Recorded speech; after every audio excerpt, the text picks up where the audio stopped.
I don't think I was ever her first choice. Not really. At the time I thought I was. She talked to me every day. She laughed at my jokes. She told me things she said she didn't tell anyone else. And when someone gives you that kind of attention, it's easy to believe you're the person they truly want. So I believed it. I believed that when she said she cared, she meant it. I believed that when she chose to spend time with me, it meant I mattered. I believed that whatever we were building was real. But looking back now, there were small signs I ignored, little moments where something didn't fully add up, times where she seemed unsure about us, times where her attention felt divided, times where it felt like she was still searching for something, even while she was with me.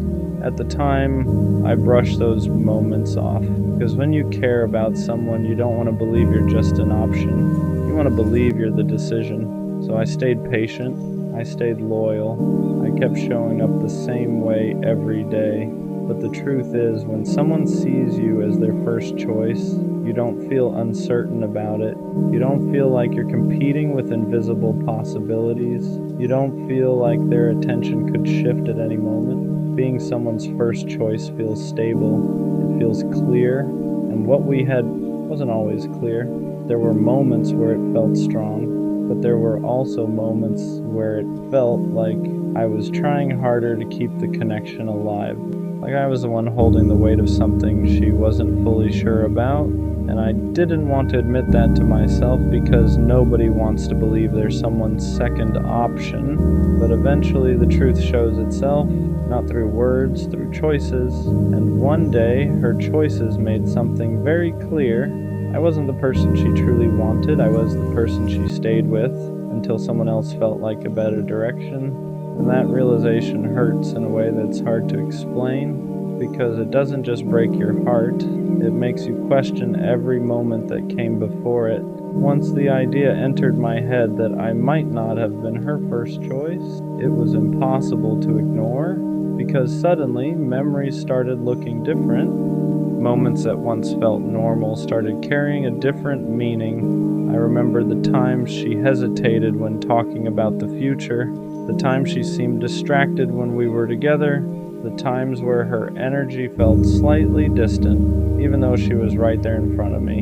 Back then I didn't question it too much. When you care about someone, you naturally assume the best about them. You assume the connection is mutual. You assume the effort you're putting in is being matched emotionally, but sometimes the truth sits quietly in the background while we convince ourselves everything is fine. And that's what it felt like when I started replaying those memories. Like the signs were always there, but I didn't want to see them. Because nobody wants to believe they're the backup plan. Nobody wants to believe they're the person someone stays with while they're still figuring out what they really want. But when someone truly sees you as their first choice, things feel different. There's clarity, there's certainty.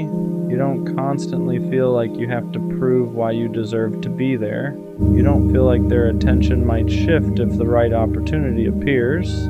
But with her, there were moments where I felt that uncertainty, and I kept pushing it away because admitting it would have meant admitting something painful, that maybe she cared about me, but not in the way I cared about her. And that's a difficult thing to face, because it means the connection wasn't equal. One person was fully invested, the other person was still deciding. And when one person is deciding while the other person is committed, the balance is already off. You're building something with someone who hasn't fully chosen you yet, and eventually that imbalance reveals itself, not through arguments, not through dramatic moments, through decisions, and decisions don't lie. One day, her decision made something very clear to me. I wasn't the person she was always sure about. I was the person she stayed with, while she kept wondering if someone else might be a better choice. When you start realizing you were never someone's first choice, the hardest part isn't the breakup. It's the realization that you were trying to win a place in someone's life that was never fully yours. Because when someone truly chooses you, you don't feel like you're competing with invisible options. You don't feel like their attention could disappear the moment something new shows up. You don't feel like you constantly have to prove why you deserve to be there. But with her, that feeling existed sometimes, not all the time, just enough to quietly sit in the back of my mind. There were moments where everything felt perfect. We talked for hours, we'd laugh like nothing else in the world mattered. And during those moments, I believed completely that I was the person she wanted.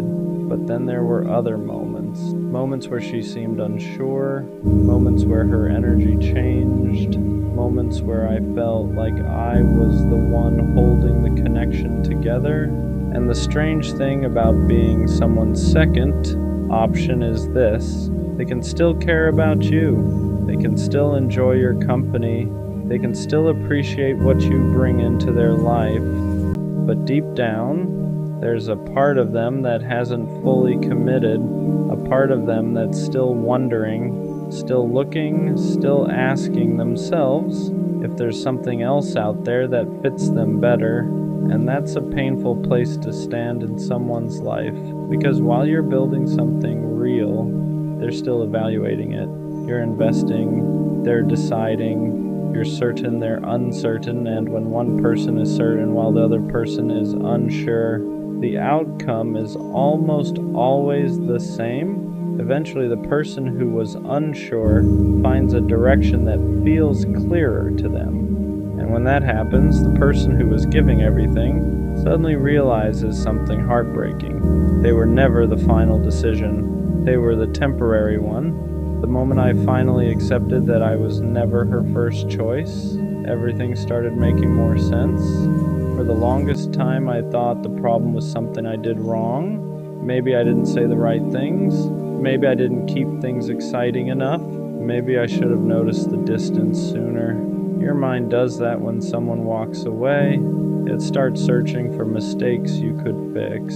Because if there's a mistake, then maybe there was a way to save it. But the more I thought about it, the more I realized something uncomfortable. I wasn't losing because I failed. I was losing because she was never fully choosing me to begin with. There's a big difference between someone being with you and someone being certain about you. At the time, I thought those were the same thing, but they're not.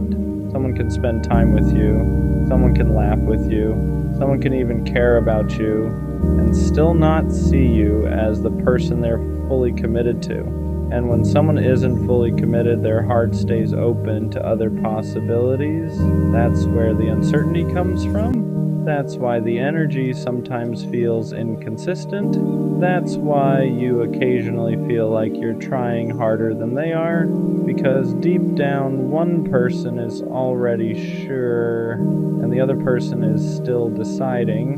And when someone is still deciding, the moment another option appears, everything shifts, not because you suddenly became less valuable, but because they were never finished searching. Looking back, that's what hurts the most. Not that she left, but that I gave my loyalty to someone who was still questioning if I was the person they really wanted, because loyalty only feels safe when it's mutual, when both people are standing in the same place emotionally, when both people have already decided this is the person I'm choosing. But that's not what we had.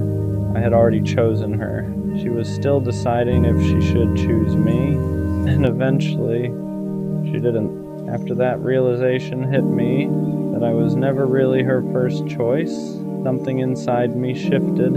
At first it felt humiliating, because nobody wants to admit they were standing in someone's life as a possibility instead of a priority.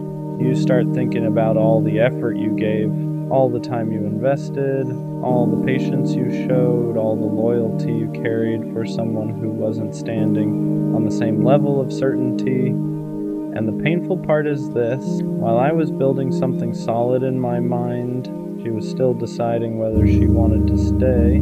That imbalance is invisible when you're inside the relationship, because when you love someone, you assume the feeling is mutual. You assume they're just as sure as you are.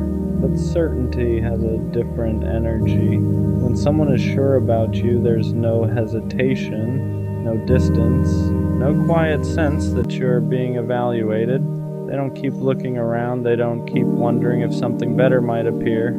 They simply choose you, and they keep choosing you. Looking back now, I can see the difference where, with her, there were moments where everything felt strong, but there were also moments where it felt like she was slightly pulling away. Moments where the connection felt uneven. Moments where it felt like I was trying to hold something steady while she was still questioning it. At the time, I thought those moments were temporary. I thought if I stayed patient, if I kept showing up the same way, eventually she would feel as certain as I did. But certainty doesn't grow out of pressure, it grows out of genuine alignment. And if someone doesn't feel that alignment, no amount of loyalty can force it. That's the truth I had to accept. She didn't leave because I failed. She left because she was never completely convinced that I was the person she wanted to build her future with. And that realization hurts in a very specific way because it makes you feel like you were standing in someone's life waiting to be chosen while they were quietly considering someone else. The hardest part about realizing you were never someone's first choice isn't just the heartbreak, it's the way it makes you question your own judgment. Because when you look back, you start wondering how you didn't see it sooner, how you didn't notice the hesitation, how you didn't recognize the moments where her energy didn't fully match yours. But the truth is, when you care about someone, you don't analyze them like a stranger. You trust them, you take their words seriously, you assume the connection means the same thing to them as it does to you. So when she said she cared, I believed her. When she spent time with me, I thought it meant I was important to her. When we talked about things that felt personal, I thought that meant we were building something real. And maybe in her own way she did care. But caring about someone and being certain about them are two completely different things. Someone can care about you and still not see you as their future. Someone can enjoy being with you while still wondering if someone else might feel more right. And when someone is still wondering, you end up standing in a very fragile place in their life, because the moment something new appears, something that feels more exciting, more aligned, or simply different, their uncertainty starts leaning in a new direction. And that's what eventually happened. She didn't suddenly stop liking me. She just found someone she felt more sure about. And the moment that happened, everything changed. The attention shifted, the conversations faded, the connection that once felt strong suddenly felt like it was slipping through my hands. And in that moment, I finally understood something I had been avoiding. I wasn't losing my place in her life. I was losing the position I never truly had. I wasn't the person she had fully chosen. I was the person she stayed with while she was still deciding. Once I accepted that I was never her first choice, another realization started settling in. I wasn't just hurt because she left. I was hurt because of what it revealed about the entire relationship. Because when you think someone chose you, you build your whole mindset around that belief. You become loyal. You become patient, you invest your time and your emotions because you believe the other person is standing in the same place as you, but when you realize they weren't, it changes how you see everything that happened before.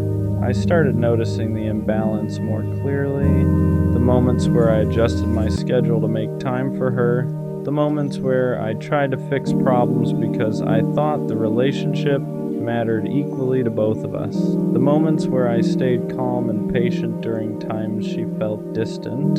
I thought I was protecting something meaningful, but now I understand something I didn't see then. I was protecting a relationship that she was still questioning, and when one person is protecting something while the other person is still deciding if they even want it, the outcome is almost inevitable. Because eventually the person who's unsure finds something that feels more certain. And when that happens, the person who was investing everything suddenly realizes something painful. They were standing in someone's life waiting to be chosen by someone who had never fully chosen them in the first place. That's a difficult truth to accept, because it forces you to admit that the relationship meant more to you than it did to them. It forces you to admit that while you were building something in your mind, they were still exploring their options, and that realization hits your pride in a way that's hard to describe, not because you hate the other person, but because it makes you question your own judgment. It makes you wonder how you didn't see the difference between being valued and being temporarily convenient. But over time, I started understanding something important. Being someone's first choice isn't something you should have to fight to become. It isn't something you should have to prove you deserve. When someone truly sees you as their first choice, it feels clear, it feels stable. You don't spend your time wondering if someone else might replace you, because they've already decided where they stand. And with her, that decision was never fully made, not in the way I thought it was. After enough time passed, the pain of realizing I was never her first choice slowly started turning into something else. Clarity, because once the emotions settle down, you begin seeing the relationship without the illusion you had while you were inside it. When I was with her, I kept thinking that if I just stayed loyal enough, patient enough, supportive enough, eventually she would see that I was the right person. I thought certainty was something that would grow over time. But real certainty doesn't need to be convinced, it doesn't need to be proven. When someone truly sees you as their first choice, they don't hesitate. They don't keep looking around. They don't treat you like a possibility they're still evaluating. They choose you, and that choice feels obvious. Looking back, I realized I spent a lot of time trying to earn a position that should have been natural. Trying harder, showing more patience, giving more understanding whenever things felt off, and at the time I thought that effort meant I was being strong, but now I understand something I didn't see before. You shouldn't have to fight to become someone's first choice. If someone truly values you, you won't feel like you're constantly proving your worth. You won't feel like your place in their life is temporary. You won't feel like their attention could shift the moment something new appears with the right person. That kind of uncertainty doesn't exist, and realizing that changed the way I looked at the whole situation, because for a long time I thought losing her meant I lost something important, but the truth is I lost a position that was never fully secure to begin with. I was trying to build a future with someone who had never fully decided that I was the person they wanted to build it with.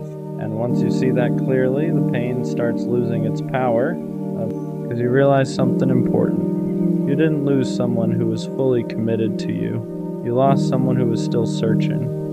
Once I finally accepted that I was never her first choice, something unexpected happened. The story in my head started changing. For a long time, I looked at the situation like I had lost something valuable, like someone had taken my place, like I had somehow been replaced by someone better. But when you step back from the emotion and really look at the situation, you start realizing something different. I wasn't replaced, I was simply standing in a place that was never fully mine. Because when someone truly sees you as their first choice, there isn't a long period of hesitation. There isn't a constant feeling that something might change. There isn't a quiet sense that they're still evaluating their options. When someone knows they want you, the energy feels different, it feels stable, it feels certain. You don't spend your time wondering where you stand. You already know, and the truth is, with her, I never fully had that certainty. There were moments where it felt strong, moments where the connection felt real, but there were also moments where something felt slightly off, moments where I felt like I was trying harder to hold things together, moments where it felt like she was still deciding how much of herself she wanted to give. At the time, I ignored those feelings, because when you love someone, you want to believe the connection is mutual, you want to believe the effort is balanced, but effort and certainty are two different things. Someone can enjoy what you give them while still being unsure if you're the person they truly want, And when someone is unsure, their heart is still open to other possibilities. That's what eventually happened. She didn't suddenly stop caring about me. She simply found someone she felt more certain about. And once that certainty appeared, my place in her life disappeared. At first, that realization felt humiliating, but over time it started feeling like clarity because it reminded me of something important. You shouldn't have to fight to become someone's first choice. If someone truly values you, that position is obvious. Looking back now, the hardest part about realizing I was never her first choice wasn't the breakup, it was the lesson. Because it forced me to understand something about relationships that I didn't fully grasp before. Love isn't just about how much you care about someone. It's about whether that care is equally returned. You can be loyal, you can be patient, you can give someone your time, your attention, and your effort.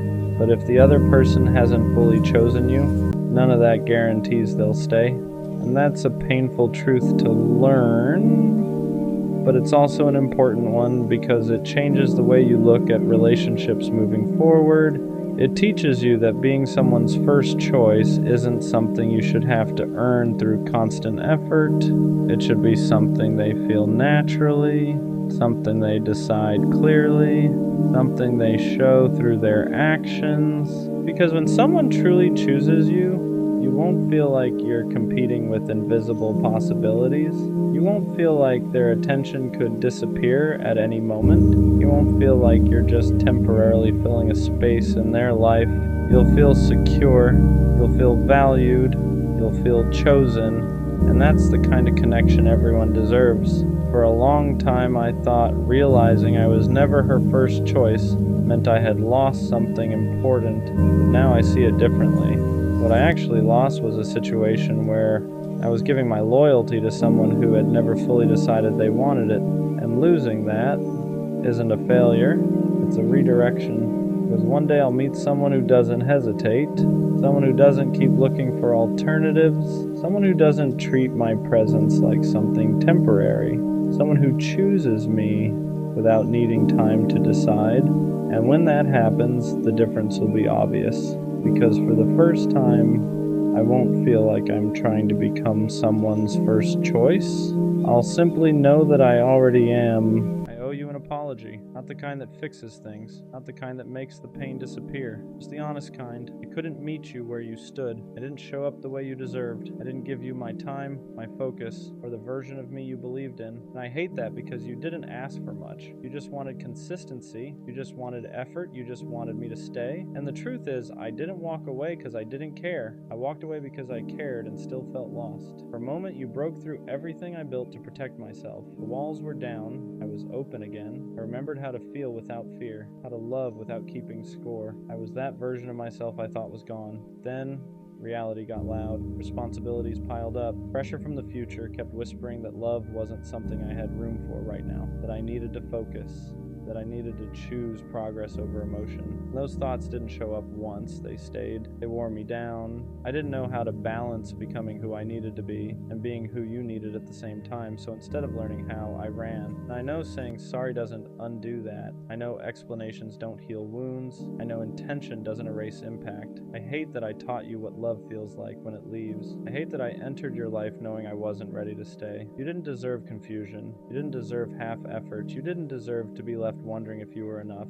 You were. I just wasn't. And maybe one day when timing isn't fighting us, when growth doesn't feel like a threat to connection, I'll look back and understand why it had to end like this. But for now, all I can give you is honesty, not excuses, not promises, just this truth. I didn't fail to love because you weren't right. I failed because I wasn't ready. What hurts the most is knowing I saw the damage happening in real time and still didn't know how to stop it. I felt myself pulling away while you were still reaching out. I noticed the distance growing before I ever said a word about it, and instead of communicating the fear, the confusion, the pressure I was under, I stayed quiet. I chose silence because it was easier than admitting I didn't have have the capacity to love you the way you needed. I convinced myself I was protecting you by leaving, that if I walked away early it would hurt less. But that was just another lie I told myself to make it easier to go. Because walking away doesn't soften the impact, it just changes the shape of the pain. Instead of closure, it leaves questions. Instead of understanding, it leaves self-doubt. And I hate that I played a part in that for you. You probably wondered what changed. You said something wrong. If you asked for too much, if loving me was a mistake, that's the part that keeps me up at night, because none of this was your fault. You didn't push me away, you didn't move too fast, you didn't love wrong. You loved honestly, and I wasn't prepared to receive that. I wish I could tell you that timing is just an excuse, that if you really love someone, you make it work no matter what, but the truth is messier than that. Sometimes people are still becoming who they need to be, sometimes they're carrying pressure they don't know how to put down, and sometimes they mistake love for something they need to run from instead of lean into. I didn't leave because you weren't enough.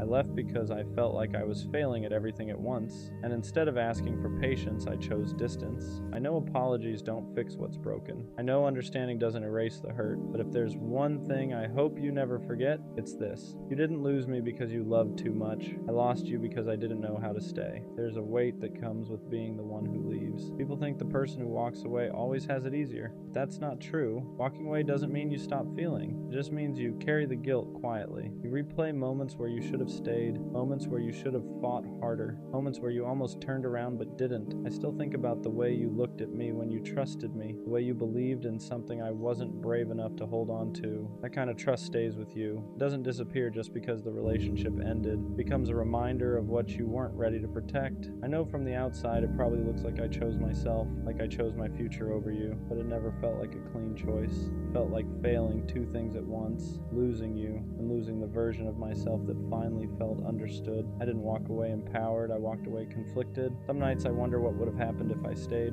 if I tried harder to balance everything instead of running from it, if I learned how to grow with you instead of convincing myself I had to grow alone. But wondering doesn't change reality. It just reminds me that timing can ruin something real if you let fear lead the decision. I hope you never think I took your love lightly. I felt it, I just didn't know how to carry it without dropping everything else in my life. And instead of learning how, I chose the easier pain, the pain of absence instead of the pain of effort. If you ever question your worth because of how I left, please don't. The fact that I felt safe enough to open up, even briefly, says everything about you. The fact that I couldn't stay says everything about where I was, not who you are. There's something I never said out loud, and maybe I should have. Leaving didn't make things quieter in my head. It made them louder, because once you're gone, there's no distraction from the truth, no comfort of your presence, no reassurance to lean on when doubt creeps in, just you, alone, facing the consequences of the choice you made. I had to sit with the fact that I hurt someone who only wanted to love me right, that I walked away from something genuine because I was scared of not being enough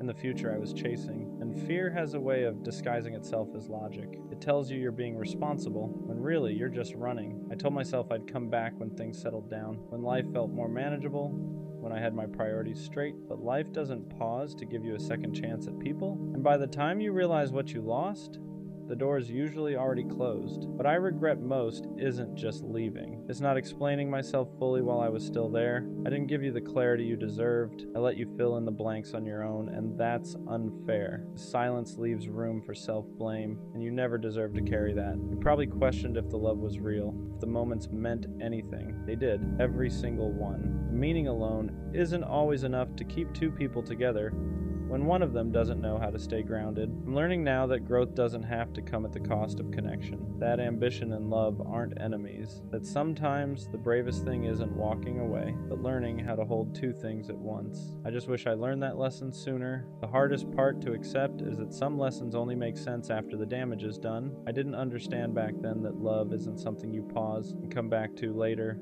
When life is more convenient, love happens in the middle of the chaos and the uncertainty and the balancing act you're scared you'll fail at. And I failed because I thought I had to choose one path or the other. I thought I had to become someone first before I could love you properly. I didn't realize that loving you could have been part of becoming that person. Instead, I treated love like a distraction instead of support, like something I had to set aside instead of something that could have helped carry the weight. Now I see how unfair that was to you. You were willing to grow alongside me. You weren't asking for perfection. You were asking for presence, or effort, for honesty, and instead of trusting that, I doubted myself so much that I made the choice for both of us. There's a strange loneliness that comes with choosing growth the wrong way. You make progress, but it feels hollow. You reach milestones and realize there's no one to share them with. And that's when it hits you that success without connection can still feel empty. I don't regret wanting more out of life. I regret not knowing how to include you in that vision. I regret thinking I had to do everything alone, because strength isn't isolation. Strength is knowing when to lean on someone who's willing to stand with you. If I could say one thing without apologizing again, it would be this: don't let my fear make you afraid to love again. Don't let my timing convince you that you asked for too much. You didn't. I just wasn't ready to rise to the moment. There's a quiet regret that doesn't show up right away. It creeps in later when life slows down and you finally have time to reflect. When the noise fades and you're left alone with the truth. That regret isn't loud or dramatic, it's subtle. The realization that you let go of something real because you were afraid of not being able to handle it. I used to think walking away meant I was choosing myself. Now I understand that choosing yourself doesn't always mean leaving. Sometimes it means staying and learning how to show up better, and I didn't know how to do that back then. I thought distance would give me clarity. All it really gave me was perspective. I wish I had sooner. I see now how rare it is to find someone willing to love you while you're still figuring yourself out.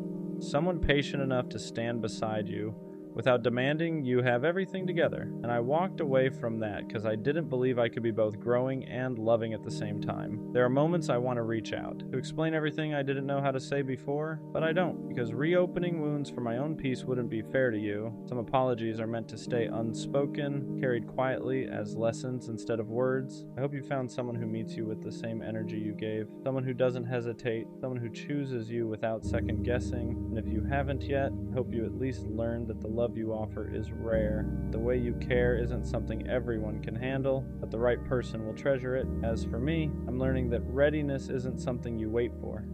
It's something you practice, and I'm practicing now, even if it's too late for us. There's a strange kind of maturity that comes from realizing you can't undo certain things, not because you don't care enough, but because caring now would mean accepting that some doors close quietly and stay that way. And learning to respect that is part of growing up, even when it hurts. I've had to sit with the fact that love doesn't always come back around when you're finally ready. Sometimes it shows up before you know how to hold it, teaches you a lesson, and leaves. Not as punishment, but as preparation. And that's a hard truth to swallow when you realize the timing was off by just a little, but that little bit changed everything. What stays with me isn't just the regret, it's the clarity, the understanding of what I want to be different next time. I know now that I don't want to run when things get heavy. I don't want to choose distance just because I'm scared of failing. I don't want to confuse being busy with being unavailable. I don't want to leave someone guessing where they stand. You taught me that love isn't about having everything figured out. It's about choosing someone even when life is uncertain, about growing with someone instead of away from them. And even though I couldn't do that with you, that lesson is etched into me now.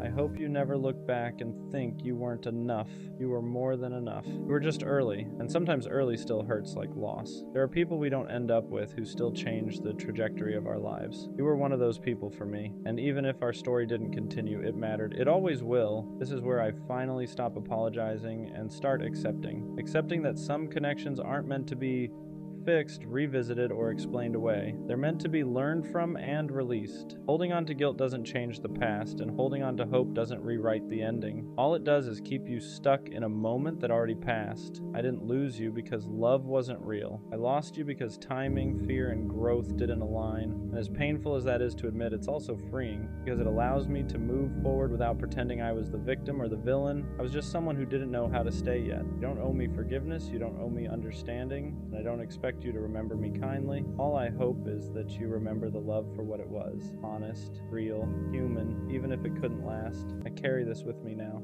Not as regret that weighs me down, but as awareness that shapes who I become. I know how fragile connection is. I know how rare it is to find someone who sees you fully and still stays. And next time, I won't confuse love with something I need to run from. Some people are meant to be chapters, not the whole book. And even though this chapter ended before I was ready, it taught me how to write the next one with more care. Wherever you are, I hope you're loved the way you tried to love me. And for the first time, I'm not saying sorry. I'm saying thank you. I don't know who needs to hear this, but you have to let them go. Not slowly, not halfway, not with one foot still stuck in the past. You have to actually let them go, because they're not coming back. Not in the way you want, not in the way you deserve. And holding on to that hope is what's keeping you stuck. That's the hardest part to accept. Not the loss itself, but the finality of it. The idea that the version of them you're waiting for doesn't exist anymore. Or maybe it never did. You keep replaying memories, rereading old messages, telling yourself that if you just wait a little longer, they'll realize what they lost. That they'll come back changed, more sure, more ready. But the truth is, if they wanted to come back, they would have already. Letting go feels like betrayal. Like you're giving up on something that once meant everything to you. It feels wrong to stop caring when you cared so deeply for so long. Your mind keeps fighting it, saying just one more day, just one more chance, just one more sign. But every extra day you hold on is another day you delay your own healing. You don't let go because you stopped loving them. You let go because loving them is costing you yourself,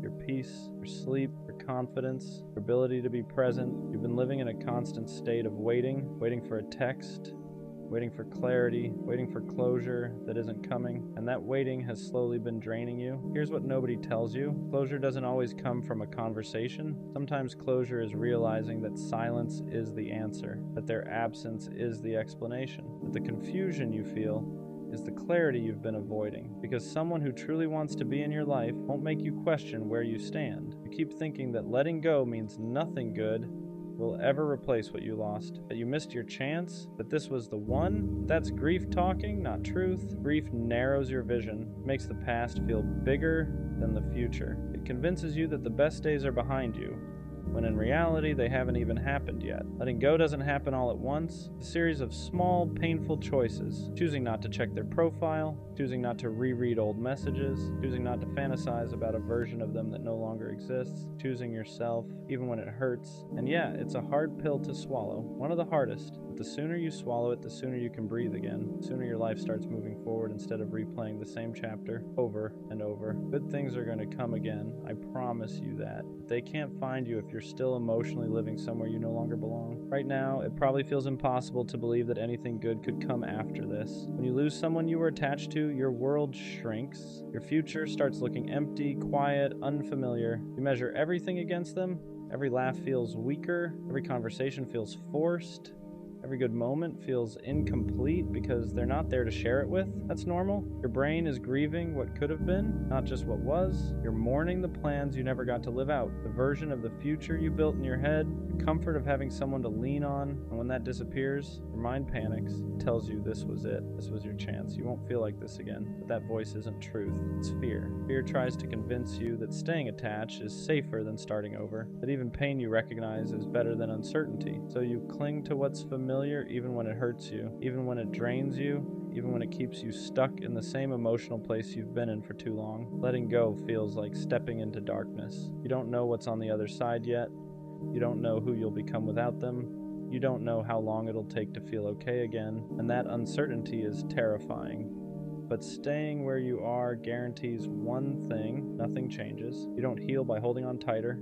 You heal by loosening your grip, even when every part of you wants to resist. You heal by accepting that some people are meant to be chapters, not whole stories, that some connections exist to teach you something, not to stay forever. And yeah, it hurts to admit that someone you love doesn't have a place in your life anymore. It hurts to realize that effort wasn't enough, that love alone couldn't fix timing, readiness, or their inability to choose you fully. But pain doesn't mean failure.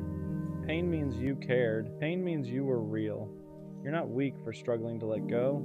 You're human. But don't confuse holding on with loyalty. Don't confuse waiting with strength. Sometimes the bravest thing you can do is walk away from something you still want because you know it's no longer good for you. You're not erasing them by letting go. You're releasing yourself. One of the most painful realizations you'll have is that letting go isn't about them at all. It's about you. It's about finally admitting that you've been living for something that no longer exists, that you've been holding space in your heart for someone who stopped holding space for you a long time ago. You tell yourself you're just being patient, that you're strong for waiting, that real love doesn't give up, but there's a difference between patience and self-abandonment. There's a difference between fighting for something and fighting yourself every single day just to survive it, and deep down, you know which one this has become. You've been stuck in this cycle of hope and disappointment. One day you feel okay, almost proud of how far you've come. The next day, a memory hits you out of nowhere and you're right back at the beginning. A song, a place, a random thought at 2 a.m., and suddenly your chest feels heavy again. That doesn't mean you're failing. It means you haven't fully let go yet, because part of you is still waiting for them to validate what you felt, to admit they hurt you, to say they cared as much as you did. But here's the truth you don't want to accept yet. You may never get that. And waiting for it is only keeping you tied to someone who already moved on. Letting go means accepting unanswered questions. It means choosing peace over understanding. It means realizing that not everything broken needs to be fixed. Some things just need to be released, and that's uncomfortable because your heart wants certainty, wants meaning, it wants closure wrapped in a conversation that makes everything make sense. But sometimes closure is recognizing that someone's inability to choose you is the answer, that their silence, their distance, their inconsistency already told you everything you needed to know. You just weren't ready to hear it yet. You didn't imagine the connection. You didn't make it all up. What you felt was real.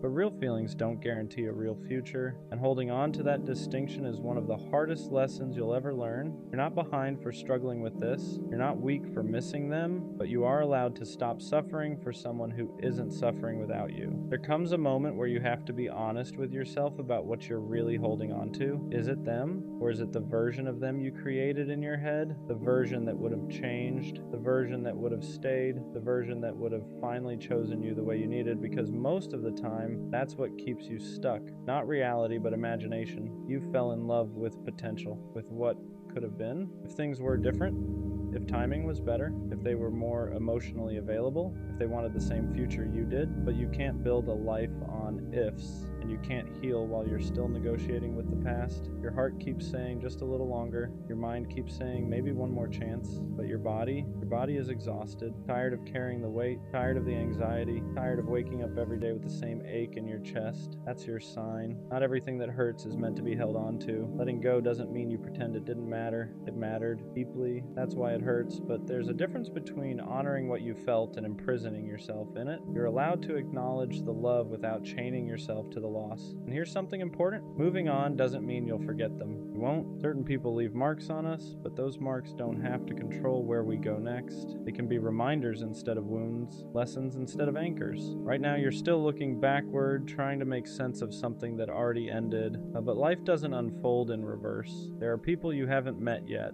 versions of yourself you haven't grown into yet, moments that will make this pain feel smaller in comparison. You just can't see them because you're still standing in the doorway of what was. Letting go is choosing to step forward even when your legs are shaking, even when you're scared of what's next, even when you don't feel ready, because staying where you are is hurting you more than leaving ever could. One of the hardest things you'll face once you start letting go is the emptiness it leaves behind. Not just emotional emptiness, but routine emptiness. They used to be part of your day, someone you talked to when something good happened, someone you leaned on when things went wrong. And now there's this silence where their presence used to be. That silence can feel unbearable at first. Your instinct will be to fill it with distractions, with new people, with anything that keeps you from sitting with the loss. And while distractions can help temporarily, they won't heal you if you use them to avoid feeling. Because healing requires you to feel it fully, to sit in the discomfort, to accept that this chapter ended and that it's okay to grieve it. You might catch yourself wanting to reach out, not because you have something to say, but because you miss the familiarity, the comfort, the version of yourself that existed when they were around. But understand this, missing someone doesn't mean they're meant to be in your life again. It just means they were once important. There's a difference between love and attachment. Love wants what's best for both people. Attachment wants relief from pain. And most of the time when you want to go back, it's attachment talking, not love. It's the part of you that's scared of being alone, not the part that's thinking clearly. This is where growth actually happens. In the moments where you choose not to reach out, where you choose to sit with the ache instead of numbing it. You choose yourself even when it feels lonely. Every time you make that choice, you're rebuilding trust with yourself. You're proving that you can survive without them. and slowly, that silence won't feel so loud anymore. It'll start to feel like space. Space to think, space to breathe, space to rediscover who you are without them. And in that space, something new begins to form. Not another person, but a stronger version of you. One of the hardest things you'll face once you start letting go is the emptiness it leaves behind. Not just emotional emptiness, but routine emptiness. It used to be part of your day. Someone you talked to when something good happened, someone you leaned on when things went wrong. And now there's this silence where their presence used to be. That silence can feel unbearable at first. Your instinct will be to fill it with distractions, with new people, with anything that keeps you from sitting with the loss. And while distractions can help temporarily, they won't heal you if you use them to avoid feeling, because healing requires you to feel it fully, to sit in the discomfort, to accept that this chapter ended and that it's okay to grieve it. You might catch yourself wanting to reach out, not because you have something to say, but because you miss the familiarity, the comfort, the version of yourself that existed when they were around. But understand this. Missing someone doesn't mean they're meant to be in your life again. It just means they were once important. There's a difference between love and attachment. Love wants what's best for both people. Attachment wants relief from pain, and most of the time when you want to go back, it's attachment talking, not love. It's the part of you that's scared of being alone, not the part that's thinking clearly. This is where growth actually happens. In the moments where you choose not to reach out, where you choose to sit with the ache instead of numbing it, where you choose yourself even when it feels lonely, every time you make that choice, you're rebuilding trust with yourself. You're proving that you can survive without them. And slowly that silence won't feel so loud anymore. It will start to feel like space. Space to think, space to breathe, space to rediscover who you are without them. And in that space, something new begins to form, not another person, but a stronger version of you. Eventually you start noticing small shifts, not dramatic ones, nothing that feels like a movie moment, just quiet changes. You wake up and they aren't the first thought in your head anymore. You go a few hours without checking your phone. You laugh at something and realize it didn't immediately remind you of them, and for a second you feel guilty for that. Like moving forward means erasing what you had. It doesn't. Healing isn't linear. Some days you'll feel strong, other days a random memory will knock the wind out of you. It doesn't mean you're going backwards, it means you're human. You spend time building something emotionally, tearing it down takes time too. Be patient with yourself in that process. This is also when clarity starts setting in. You begin to see things more honestly, the red flags you ignored, the effort imbalance, the moments where you shrunk yourself just to keep them around. You realize how often you settled for breadcrumbs and called it love because you didn't want to accept the truth. And instead of hurting you, that realization empowers you. Because now you know what you don't want. You know what you won't tolerate again. You know that love shouldn't feel like confusion, anxiety, or constant self-doubt. It shouldn't make you question your worth. It shouldn't require you to beg for effort or clarity. You also start forgiving yourself for staying too long, for hoping too hard, for ignoring your intuition. You did the best you could with what you knew at the time. That version of you was just trying to be loved. There's nothing shameful about that. And slowly you stop romanticizing the past. You stop replaying only the good parts. You start remembering the nights you felt lonely even when they were still around, the times you felt anxious instead of secure, the moments you felt like you were asking for too much when you were really just asking the wrong person. That's when letting go stops feeling like loss. It starts feeling like relief. At some point, you stop asking yourself why it didn't work. That question loses its power, not because you found every answer, but because you finally realize the answers wouldn't change the outcome. Understanding doesn't always heal you. Acceptance does. You accept that you love genuinely, even if it wasn't returned the same way. You accept that you showed up fully, even if they didn't know how to meet you there. You accept that some people come into your life to teach you something, not to stay forever. And that lesson, as painful as it was, shaped you into someone wiser. You start trusting yourself again, trusting your judgment, trusting your ability to walk away when something doesn't feel right, trusting that if something ends, you will survive it. That trust is powerful. It changes how you approach everything else in your life. You become more intentional with your time, with your energy, with who you allow access to you. You no longer chase people who are unsure about you. You no longer explain your worth to anyone. You no longer wait around hoping someone will choose you, because you already chose yourself, and that choice shifts everything. You realize you don't need someone to complete you. You're already whole. You wanted them, yes, but you don't need them to be okay. That realization doesn't make you cold. It makes you free. Free from the constant anxiety, free from the emotional limbo, free from the cycle of waiting. You still believe in love, you still want connection, but now you want it without losing yourself, without shrinking, without begging, without settling. You want something that adds to your life, not something you have to recover from, and that's how you know you're healing. Not when the pain disappears completely, but when it no longer controls your decisions. I don't know who needs to hear this right now, but you have to let them go. Not because you didn't care enough, not because what you felt wasn't real, but because holding on to something that's already gone is only hurting you more. They're not coming back, and I know that's a hard pill to swallow. It's one of those truths that sits heavy in your chest because part of you is still hoping, still replaying memories, still thinking maybe one day things will go back to how they were. But the truth is, if they wanted to come back, they would have. You wouldn't be sitting here questioning everything. You wouldn't be overanalyzing every small sign. You wouldn't be waiting for a text that never comes. Someone who wants to be in your life makes that clear. They don't leave you guessing, they don't disappear, and expect you to keep the door open forever. Letting go doesn't mean what you had didn't matter. It doesn't erase the memories, the connection, or the time you shared. It just means you're choosing to stop living in the past. You're choosing to stop punishing yourself by holding on to something that no longer exists, and that choice takes strength, even if it doesn't feel like it right now. I know part of you is scared. Scared that letting go means starting over. Scared that you won't feel that way about anyone else again. Scared that this was your one chance at something special. But that fear is lying to you. Life doesn't give you just one opportunity for love, connection, or happiness. It gives you many, but only if you make space for them. The sooner you let go, the sooner you heal.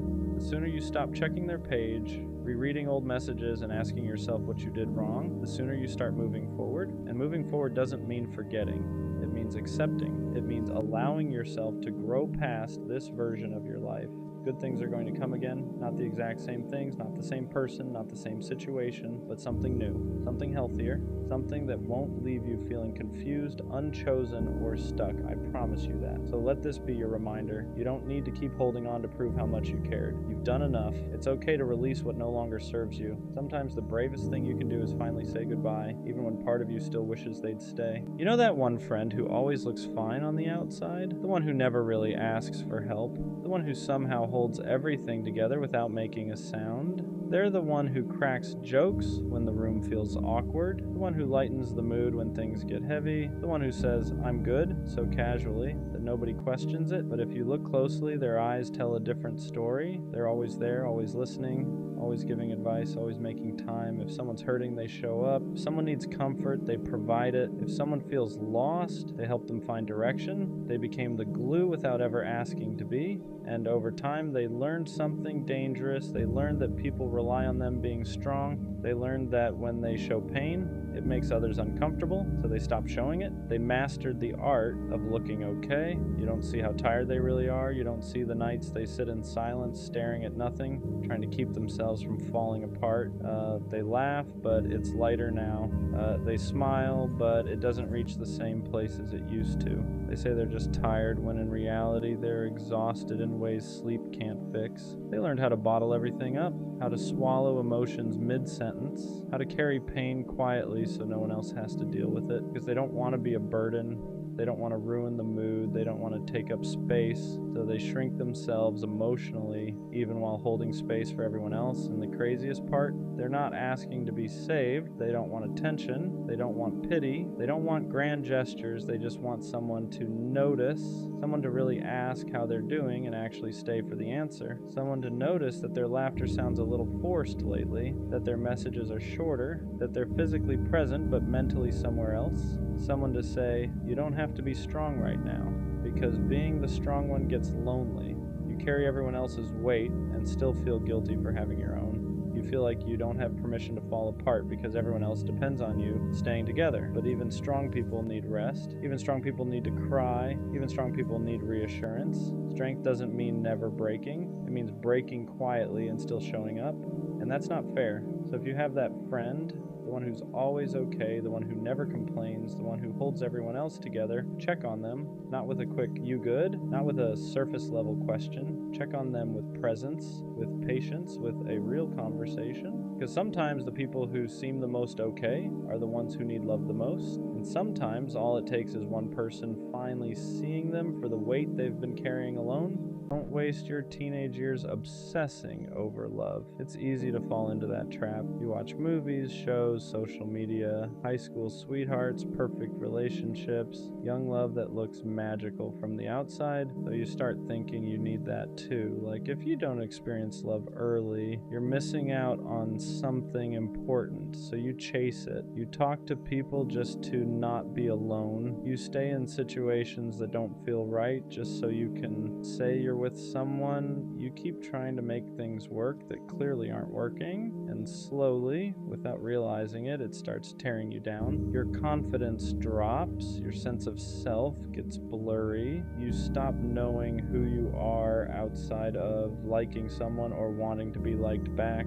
Your mood depends on replies, attention, validation, and that's dangerous at that age. When you're young, you're not supposed to have everything figured out. You're supposed to be discovering who you are, what you like, what you stand for, what kind of person you want to become. But when all your energy goes into chasing relationships, you neglect that part of yourself. You start building your identity around other people instead of building it from within. Here's the uncomfortable truth. Most teenage relationships don't last, not because you did something wrong, not because love isn't real, but because you're both still growing, still changing, still figuring life out, and forcing love before you even know yourself is like trying to build something on an unstable foundation. It cracks every time. If something isn't flowing naturally, stop forcing it. Love isn't supposed to feel like constant stress, chasing, or proving your worth. If it's meant to happen, it won't require you to lose yourself to keep it. And the thing nobody wants to hear? Desperation pushes people away. Confidence attracts them. When you stop hunting for love and start working on yourself, things shift. You become more grounded, more secure, more you. And that's when real connections show up naturally. You still have so much life ahead of you, so much fun to have,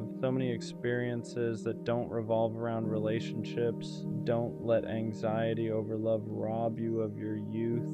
Love will come, but it shouldn't come at the cost of who you are. Right now, the most important relationship you can build is the one with yourself. Here's what happens when you slow down and stop chasing love so hard. You start hearing yourself again, your own thoughts, your own wants. You realize how much noise you were living with, always wondering if someone liked you back, always questioning where you stood, always trying to be enough for someone who barely knew who they were either. When you're young, your heart is open, but your identity is still forming. That's a dangerous mix. You attach quickly because you don't yet have roots in yourself. So when something ends, it doesn't just hurt, it shakes your entire sense of worth. You don't just lose a person, you lose who you thought you were with them. That's why breakups feel world-ending at that age. Not because the love was deeper, but because you were still becoming you. And every time something falls apart, you start questioning yourself instead of realizing it was just part of growth. When you step back from chasing relationships, you give yourself room to breathe. Room to build confidence that isn't dependent on attention, room to develop interests, skills, goals, room to fail at things that don't involve your heart breaking, and those failures, they teach you way more than forcing a relationship ever could. You also learn how to be alone without feeling lonely. That's huge, because once you can enjoy your own company, you stop settling for people who treat you like an option. You stop forcing conversations, you stop chasing mixed signals, you start choosing peace over drama, and the wild part is, once you stop looking desperate for love, you become more attractive without trying, not because you change your appearance, but because you carry yourself differently. You're not reaching for validation anymore, you're grounded, you're present, you're whole on your own. Love hits different when it finds you like that. When it comes from alignment instead of need, when it adds to your life instead of becoming your life. So don't rush it, don't force it, don't let relationships define you before you even know yourself. There's no prize for loving early, but there is power in loving wisely. Here's what happens when you slow down and stop chasing love so hard. You start hearing yourself again, your own thoughts, your own wants. You realize how much noise you were living with, always wondering if someone liked you back, always questioning where you stood, always trying to be enough for someone who barely knew who they were either. When you're young, your heart is open, but your identity is still forming. That's a dangerous mix. You attach quickly because you don't yet have roots in yourself. So when something ends, it doesn't just hurt, it shakes your entire sense of worth. You don't just lose a person, you lose who you thought you were with them. That's why breakups feel world-ending at that age. Not because the love was deeper, but because you were still becoming you. And every time something falls apart, you start questioning yourself instead of realizing it was just part of growth. When you step back from chasing relationships, you give yourself room to breathe, room to build confidence that isn't dependent on attention, room to develop interests, skills, goals, room to fail at things that don't involve your heart breaking. And those failures, they teach you way more than forcing a relationship ever could. You also learn how to be alone without feeling lonely. That's huge, because once you can enjoy your own company, you stop settling for people who treat you like an option. You stop forcing conversations. You stop chasing mixed signals. You start choosing peace over drama. And the wild part is, once you stop looking desperate for love, you become more attractive without trying. Not because you changed your appearance, but because you carry yourself differently. You're not reaching for validation anymore. You're grounded, you're present, you're whole on your own.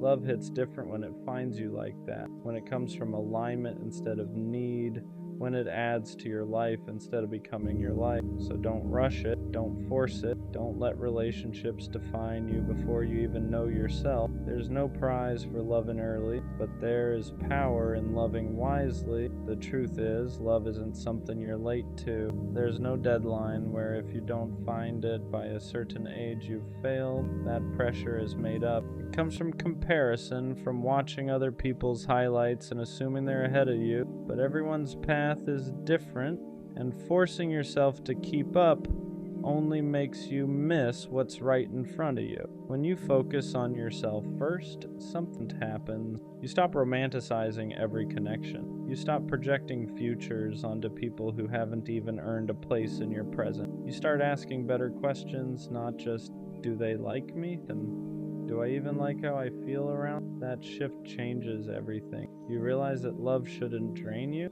It shouldn't make you anxious all the time. It shouldn't make you abandon your goals, your friendships, or your sense of direction. Real love fits into your life, it doesn't consume it. And you can't recognize that until you've spent time building a life you actually care about. This is also when you learn patience. Not the kind where you wait around hoping someone chooses you, but the kind where you trust that what's meant for you won't require you to chase it down. You stop running toward people and start walking toward yourself. And ironically, that's when people start noticing you more. Because confidence isn't loud. It's calm. It's knowing you're okay whether someone stays or goes. It's choosing people who choose you back without hesitation. And that kind of energy doesn't come from trying to be loved. It comes from being at peace with who you are. So don't rush love. Don't let loneliness make your decisions. Don't let movies or social media convince you you're behind, you're not behind, you're building. And when love does show up, real love, you'll be ready for it, not desperate for it. One day you'll look back and realize how important this time was, not because of who you dated or didn't date, but because of who you became when no one was choosing you romantically. These are the years where you learn discipline, where you learn how to sit with discomfort instead of running to someone to distract you from it, where you learn how to build something that lasts longer than a temporary connection. When you stop making love the center of your world, you start seeing everything else clearly. Your friendships get stronger, your goals feel more meaningful, your confidence comes from progress, not attention, and you realize how dangerous it is to let someone else be the source of your happiness before you even know how to create it yourself. This is also when you start setting standards instead of expectations. Expectations are hoping someone becomes what you want. Standards are knowing what you will and won't accept. And standards only come from self-respect. You don't develop that by chasing validation. You develop it by choosing yourself consistently. There's a version of you that exists when you're not worried about being loved. That version is focused, curious, hungry for growth. That version doesn't beg to be chosen because he knows his value isn't determined by who stays. And that's the version of you that real love is actually drawn to. So let love be something that complements your life, not something that defines. Let relationships come from alignment, not loneliness. And trust that when the timing is right, when you're solid in who you are, love won't feel like something you have to chase. It'll feel like something that finally makes sense. You're not missing out, you're preparing. What people don't talk about enough is how much damage comes from learning love the wrong way too early. When you grow up thinking love is supposed to be chaotic, unstable, and uncertain, you carry that blueprint into adulthood. You start associating butterflies with anxiety. You mistake emotional inconsistency for passion, and you end up chasing people who mirror the same confusion you never heal. That's why taking time for yourself isn't selfish. It's preventative. It teaches you how to recognize healthy connection when it finally appears, because healthy love doesn't keep you guessing. It doesn't make you question your worth. It doesn't feel like you're constantly auditioning to be chosen. When you build yourself first, you stop trying to earn love. You expect it to be mutual. You expect effort to be consistent. You expect respect to be automatic. And if it's not there, you walk away without turning it into a personal failure. You also learn how to love without losing yourself. You keep your routines, your goals, your sense of direction. Love becomes something that adds warmth to your life, not something that replaces, and that balance is something you can only learn when you've spent time standing on your own. The biggest mistake isn't being alone when you're young. The mistake is tying your self-worth to relationships before you understand who you are without. You don't need someone to complete you. You need to complete yourself enough that love becomes a choice, not a necessity. So let yourself grow. Let yourself evolve without pressure. Let love meet you when you're ready to share your life, not escape, because the strongest love stories don't start with desperation. They start with self-respect. Eventually, you reach a point where you realize how quiet confidence actually feels. It's not loud, it's not flexing, it's not proving anything to anyone, it's waking up knowing even if no one texts you today, you're still okay, that your life still has direction, that your worth didn't disappear because someone didn't choose you. That's the version of you love is meant to meet. When you're young, it's easy to think love will save you, that once you find the right person, everything else will fall into place. But real growth teaches you the opposite. You build the life first, you build stability, purpose, discipline, and self-respect. And then love fits into that life naturally instead of becoming the thing you rely on to feel whole. This is why rushing relationships too early can stunt you. You start making decisions based on fear of losing someone instead of what's best for your future. You compromise your goal. You stay small to keep someone comfortable, and you don't even realize it's happening until you look back and feel behind. Taking time for yourself isn't missing. It's an investment. Every day you spend learning who you are, strengthening your mind, improving your habits, and building something meaningful is setting you up for a healthier connection later. One where love doesn't feel like pressure, but partnership. And when that love finally comes, you won't feel like you're holding your breath. You won't feel anxious or unsure. You'll feel steady, chosen, at peace. That's how you'll know you didn't rush. One day, love will find you when you're not looking for it. Not because you gave up on it, but because you stopped needing it to validate you. You'll meet someone when you're comfortable in your own skin, when your life already has meaning, and when you're not trying to fill a void with another person. And when that happens, it won't feel like chaos. It won't feel like chasing or guessing or proving. It'll feel natural. balanced, safe, like two people choosing each other, not out of loneliness, but out of intention. You'll be glad you didn't rush. You'll be grateful for the nights you spent alone building yourself instead of forcing something that would have only distracted. You'll realize that the love you were searching for externally was something you were always meant to cultivate internally first. So if you're young and feeling behind, if you're single and feeling pressured, breathe. If you're watching everyone else pair up and wondering when it'll be your turn, trust the timing. Love isn't a race. And your life isn't measured by who you dated in your teens. Protect your peace, enjoy being young. The rest will. You know what actually hurts? Wanting to be in love, but realizing you can't stay in it. You finally meet someone good. They're kind. They're loyal. They care about you in a way that feels real. On paper, they're everything you're supposed to want. And for a moment, you think, maybe this is it. But then they like you back. And something in you shuts off. Not slowly, not gently. It's like the feeling disappears overnight. You try to force it. You tell yourself to be grateful. You try to match their energy, their effort, their love. But instead of growing closer, you start pulling away. You notice flaws that didn't bother you before. You get irritated over small things. You find reasons to create distance. And suddenly you're the problem. On the outside, it looks like you're sabotaging something good. Like you're avoiding someone who treats you right. But inside it feels worse than that. It feels suffocating, because even when you try to stay, it feels like you're trapped in something you can't feel the way you're supposed to. The messed up part, you still care. Somewhere deep down you don't want to hurt them. You don't want to be cold. You don't want to be the reason someone feels unwanted, but you also don't know how to love them without losing yourself. And that kind of conflict turns love into guilt. What's confusing about this feeling is that it only shows up with the right kind of person, not the chaotic ones, not the ones who make you anxious, not the ones who disappear and keep you guessing. It happens with the ones who are steady, the ones who reply, who show up, who don't play games with your emotions. And instead of feeling safe, your body reacts like something's wrong. You don't feel excitement, you feel pressure, not because they're asking for too much, but because they're offering consistency, and you don't know how to relax inside it. There's no chase, no uncertainty, no emotional roller coaster to distract you.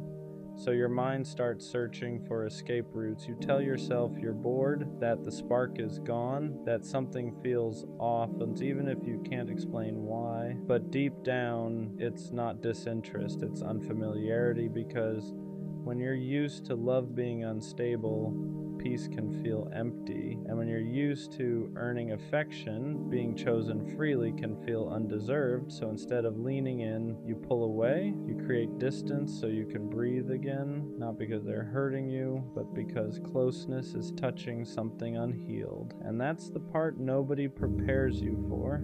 Sometimes the problem isn't that you don't want love, it's that you've never learned how to stay when love doesn't hurt. At some point, this starts to mess with how you see yourself, because now you're not just confused, you're guilty. You look at them and think, yeah, they didn't do anything wrong. They're patient, they're kind, they're trying, and you're the one pulling back. So you start labeling yourself cold, broken, unappreciative, the person who ruins good things. From the outside, it looks simple. Why would you walk away from someone who treats you right? But what they don't see is how trapped you feel inside the expectation to feel something you can't force. You don't hate them. You hate the pressure to become the version of yourself that knows how to stay. So instead of being honest, you distance yourself, you reply slower, you stop initiating. You hope they'll lose interest so you don't have to explain yourself. And that's the part that hurts the most, not losing them, hurting someone who didn't deserve it. You carry that with you. The knowledge that somewhere someone is wondering what they did wrong, when the truth is you just didn't know how to receive what they were offering. And that realization sits heavy, because wanting love but not knowing how to hold it feels like a flaw you can't explain, only live with. Avoidance doesn't come from not caring. It comes from caring too much and not knowing how to say it. Because how do you explain something like this without sounding cruel? How do you tell someone, you're good to me, but I don't feel what I'm supposed to feel? There's no gentle way to say that. So instead of explaining, you disappear emotionally. You convince yourself silence is kinder. That distance will hurt less than honesty, but silence creates its own kind of damage. They feel it, the shift, the hesitation, the way your energy isn't the same anymore, and you feel it too. Every message feels heavier. Every interaction feels like a reminder that you're failing at something that should be simple. So you keep avoiding the conversation, hoping clarity will show up on its own, but it doesn't. All that grows is resentment, not toward them, but toward yourself, because now you're stuck between two fears, hurting them by telling the truth, or hurting them slowly by pulling away. And avoidance feels safer in the moment because it delays the guilt, but it doesn't remove it. It just stretches it out. And the longer you stay quiet, the harder it becomes to speak honestly at all. If you look closer, this pattern isn't about them at all. It's about what closeness brings up in you, because real healthy affection doesn't distract you from yourself. It brings you face to face with things you buried, old fears, old wounds, old beliefs about what love costs. When someone is consistent, there's nowhere to hide. You can't blame mixed signals, you can't blame distance, you can't blame uncertainty. All that's left is you, and the part of you that learned early on that love comes with pressure. Pressure to be enough, pressure to stay, pressure to not mess it up. So your system does what it learned to do best. It pulls away before it can fail. Avoidance isn't rejection, it's self-protection. You're not running from them. You're running from the version of yourself that feels exposed when someone chooses you fully. Because being wanted means being seen.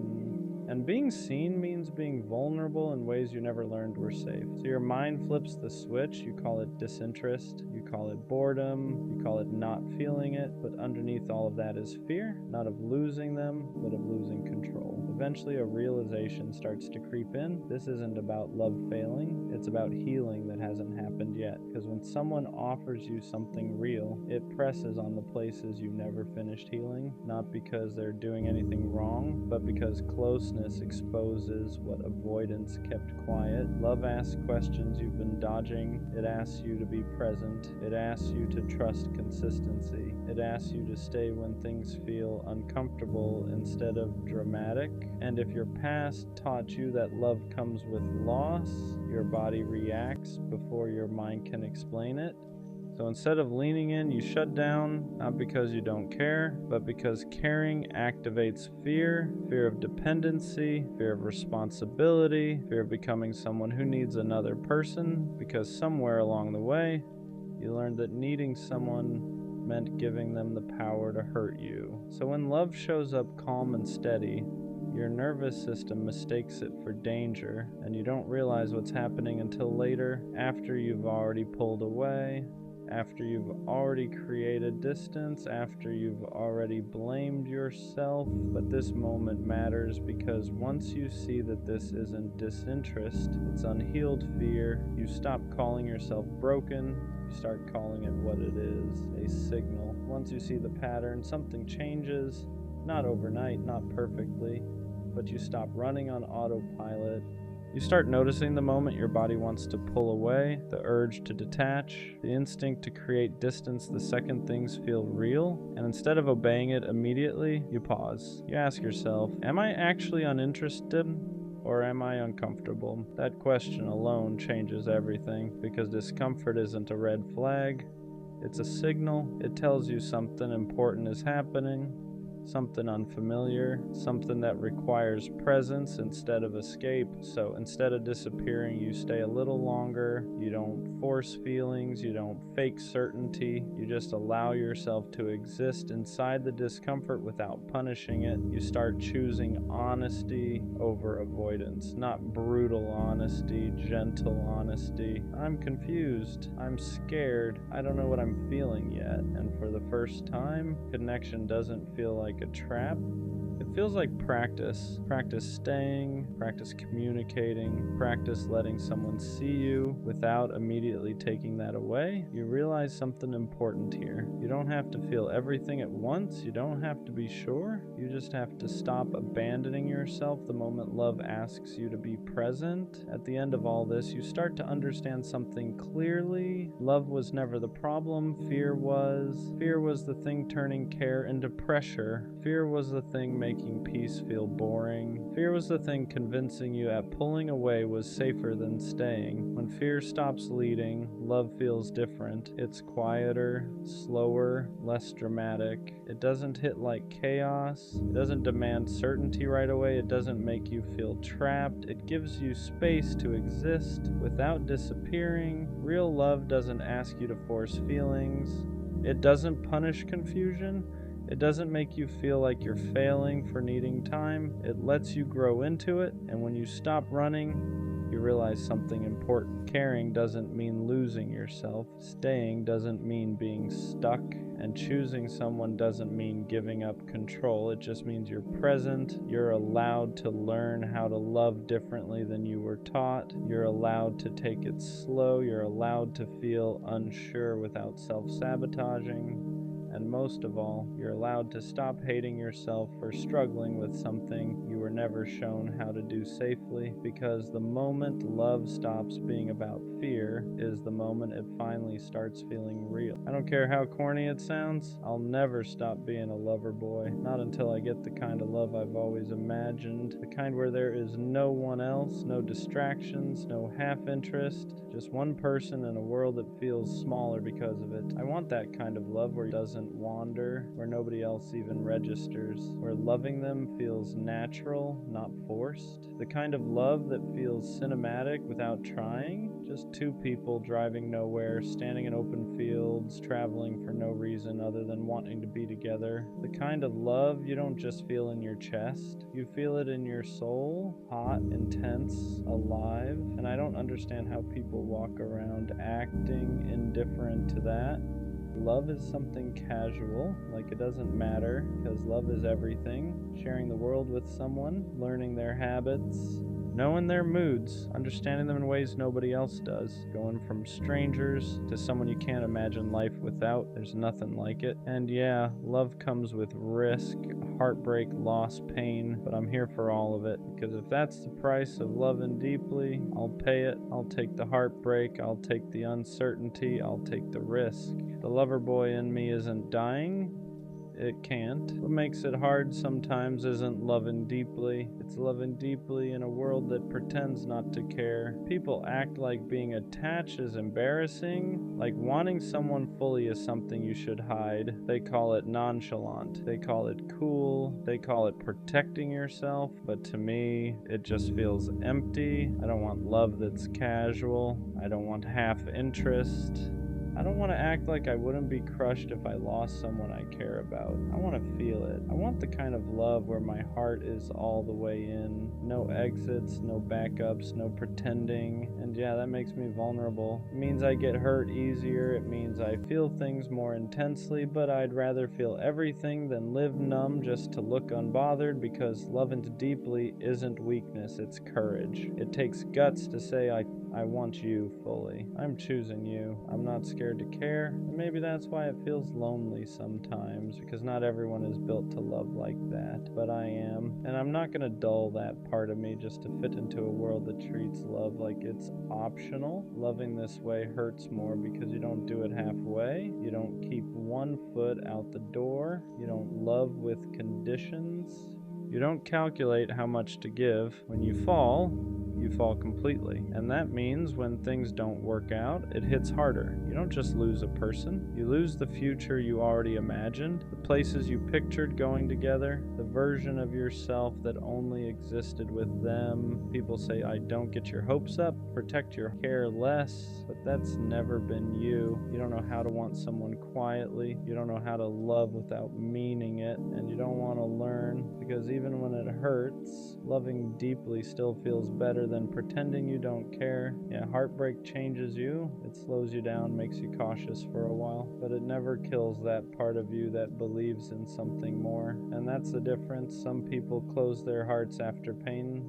Others keep theirs open, not because they're naive, but because they refuse to let disappointment turn them cold. You don't love deeply because it's easy. You love deeply because that's who you are. And even when it costs you, you'd rather feel everything than live a life that feels empty. The truth is, you already know how this can end. You know love can break you. You know it can leave scars. You know it can take pieces you don't get back, and still you choose it. Not because you're reckless, not because you're desperate, but because a life without love feels smaller than a life with heartbreak. You're not chasing perfection, you're chasing connection. The kind that makes the world feel louder and quieter at the same time. The kind that turns ordinary moments into memories. The kind that makes you feel seen in ways words can't explain.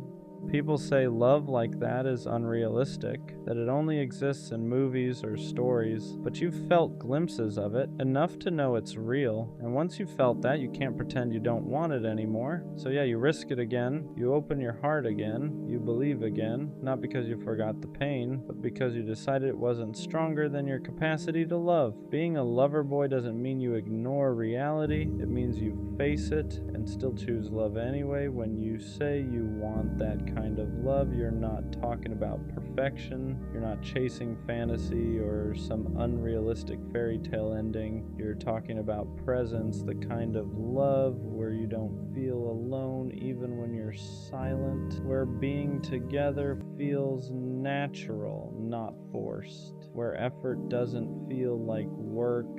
Is waking up and knowing there's one person in the world who chooses you without hesitation, not because they have to, but because they want to. It's traveling with no plan and still feeling grounded, standing in open spaces and realizing the world feels fuller just because they're next to you. It's loyalty without fear, commitment without control, love that feels intense but never unsafe. That's the kind of love you want.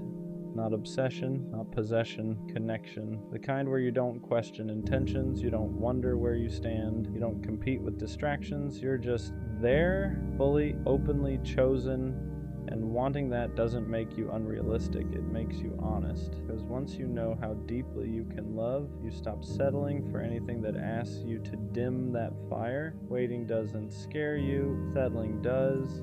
You've seen what happens when people accept less than what they feel. They grow distant, they grow quiet, they start convincing themselves that good enough is enough, and you don't want that. You don't want a love that feels convenient. You don't want someone who chooses you only when it's easy. You want someone who stays when it's real, when it's messy, when it requires effort. So you wait, not because you think you're better than anyone, but because you know yourself. You know how deeply you love, you know how much you give, and you know what happens when that kind of heart ends up in the wrong hands. You'd rather be alone than feel lonely next to someone who doesn't meet you where you stand. And yeah, some days it gets heavy, watching people pair off, watching others settle into relationships that look fine on the surface, but deep down, you're not jealous. You're patient, because you're not searching for company, you're waiting for alignment, or someone who doesn't flinch at your intensity, who doesn't joke about your softness, who doesn't treat your loyalty like it's replaceable. You're waiting for someone who wants the same kind of love you do, all in, no exits, and until that shows up, you're not lowering your standards, you're protecting your heart. If it ever happens, when someone finally matches your energy, you'll feel the difference immediately. Not fireworks, not chaos, not anxiety disguised as excitement, clarity. You won't question where you stand. You won't wonder if you're asking for too much. You won't feel like you're loving harder than you're being loved. It'll feel mutual in a way you're not used to. They won't flinch at your intensity. They won't joke about you caring too much.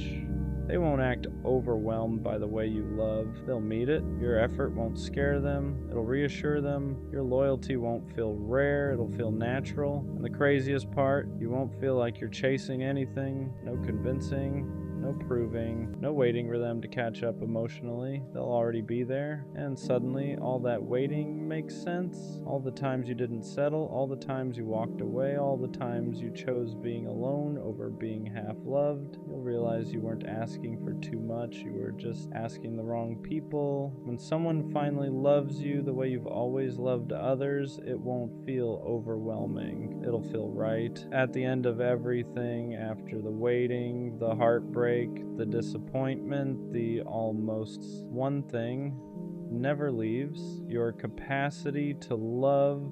You don't lose it, even when people try to convince you that you should, even when the world rewards detachment, even when acting unbothered looks easier, even when caring deeply costs you more than you expected, because loving fully was never a phase for you. It's part of who you are. You were built to feel things deeply, to choose one person and mean it, to love in a way that's intentional, loyal, and complete. And yeah, that makes you vulnerable, but it also makes you real. The lover boy in you survives every heartbreak, not because you forget the pain, but because you decide it's not stronger than your heart. You don't regret loving, you don't regret believing, you don't regret wanting something rare, because one day someone will meet you in that same place. They won't laugh at your intensity. They won't treat your love like it's extra. They won't ask you to tone it down.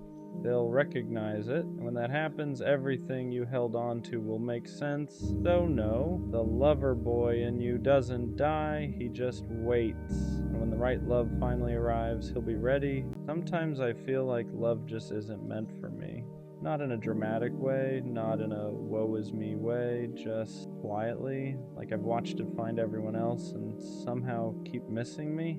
I've done the work, I've tried to heal, I've tried to be patient, I've tried to love right, and still, nothing sticks. People come close, but never close enough to stay. They show interest, but never intention. I'm always almost chosen, almost loved, almost enough. And after a while, you stop asking what's wrong with them and start asking what's wrong with you. You start wondering if maybe you're just built differently, if maybe you feel too deeply for a world that loves lightly. I don't think love avoids me because I'm unlovable. I think it avoids me because I don't fit into how people love now. I don't do casual well. I don't know how to care halfway. I don't know how to pretend I wouldn't be hurt if it ended. And that makes people uncomfortable. They like the idea of me. They like the attention. They like being wanted. But when it comes time to choose, to commit, to stay, they hesitate. So I end up alone again. Not because I didn't try, but because I refuse to chase what doesn't choose me back. And that's the part no one talks about. Sometimes loving yourself means accepting that love might take longer to find you, or worse, that it might not come at all. And that's a scary thought because I don't want much. I don't want perfection. I don't want fantasy. I just want someone who stays, someone who doesn't get overwhelmed by sincerity, someone who doesn't confuse depth with pressure. But the longer time passes, the quieter that hope gets. Not gone, just tired. I don't hate love. I don't resent it. I'm just starting to wonder if it has a place for me, and if it doesn't, I guess I'll have to learn how to live a full life without it. Not because I stopped believing, but because believing started to hurt more than letting go. It's not even the loneliness that gets me anymore, it's the pattern. How people come into my life with energy and leave with excuses. How they swear they like me, but never enough to stay consistent. Never enough to choose me when it's not convenient. Never enough to make me feel secure. And I'm tired of hearing the same lines in different voices. I'm not ready. I'm focusing on myself. You deserve better. And maybe I do. But why does better never turn into someone who stays? At some point you stop feeling unlucky and start feeling singled out. Like love has an address, and somehow it keeps getting my name wrong. I watch people get loved loudly, chosen publicly, protected without asking, and me? I get almost commitment, almost consistency, almost somebody's favorite, and that almost does something to you. It makes you question your personality, your looks, your worth, your timing. Like if you could just fix one thing, love would finally land. But then the quiet truth hits. Love isn't avoiding me because I'm impossible to love. It's avoiding me because I don't accept half love anymore. And that scares people because I don't want casual comfort. I want real intention. I want someone who doesn't disappear when it gets deep. Someone who doesn't treat effort like a favor. Someone who doesn't love me in waves. And if that kind of love doesn't exist for me, then I guess the hardest thing I'll ever do is stop waiting for it to show up. Not because I'm bitter, because I'm tired. After a while, you stop getting excited when someone new shows up. Not because you don't want love, but because you don't trust it to stay. So you hold back without meaning to. You don't open all the way. You don't imagine futures anymore. You don't let yourself get attached too fast, because every time you did before, it ended the same way. Distance, silence, someone slowly pulling away while pretending nothing changed. So now you detach early. Not out of coldness, do you? Out of self-defense. You start preparing for the ending before the beginning even settles. You keep one foot out the door because history taught you that staying hopeful hurts more. And the worst part, people feel that. They sense your hesitation, your guardedness, your quiet expectation that this won't last, and they match it. They don't go all in, they don't invest deeply, they keep things light, flexible, undefined, which only confirms what you already believed. Love doesn't choose you fully, so the cycle repeats. You expect love to leave. Love senses you're bracing, no one commits, everyone walks away, and you're left wondering if love avoids you, or if you've learned not to trust it enough to let it stay. That's the cruel part. You didn't become distant because you don't care. You became distant because you cared, and it kept costing you. So now you protect yourself by expecting less, and every time love passes you by, it reinforces the same quiet thought. Maybe love isn't meant to find me. Maybe it's meant to pass through. Eventually, hope stops hurting loudly. It just fades. You don't cry about love anymore. You don't rant about it. You don't even talk about it much. You just stop expecting it. You start telling yourself that maybe love is for other people. People who are easier, people who don't feel as deeply, people who fit better into how relationships work now. And that belief settles in quietly. You still show up. You still try when someone new comes around. But there's a ceiling now. You don't let yourself dream past the present. You don't imagine forever. You don't let excitement get too loud. Because disappointment trained you, you learned that getting your hopes up only makes the fall harder. So you keep them low, manageable, contained.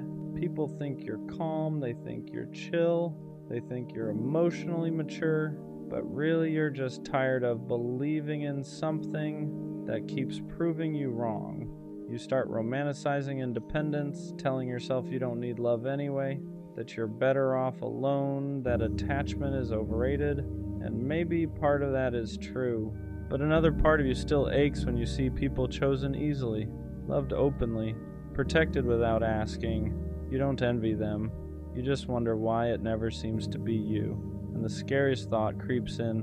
What if this isn't a phase? What if this isn't healing? What if this is just acceptance? Acceptance that love won't find you no matter how patient you are, no matter how much you grow, no matter how carefully you love. So you make peace with the idea that maybe love isn't your story, and that peace feels less like relief and more like surrender.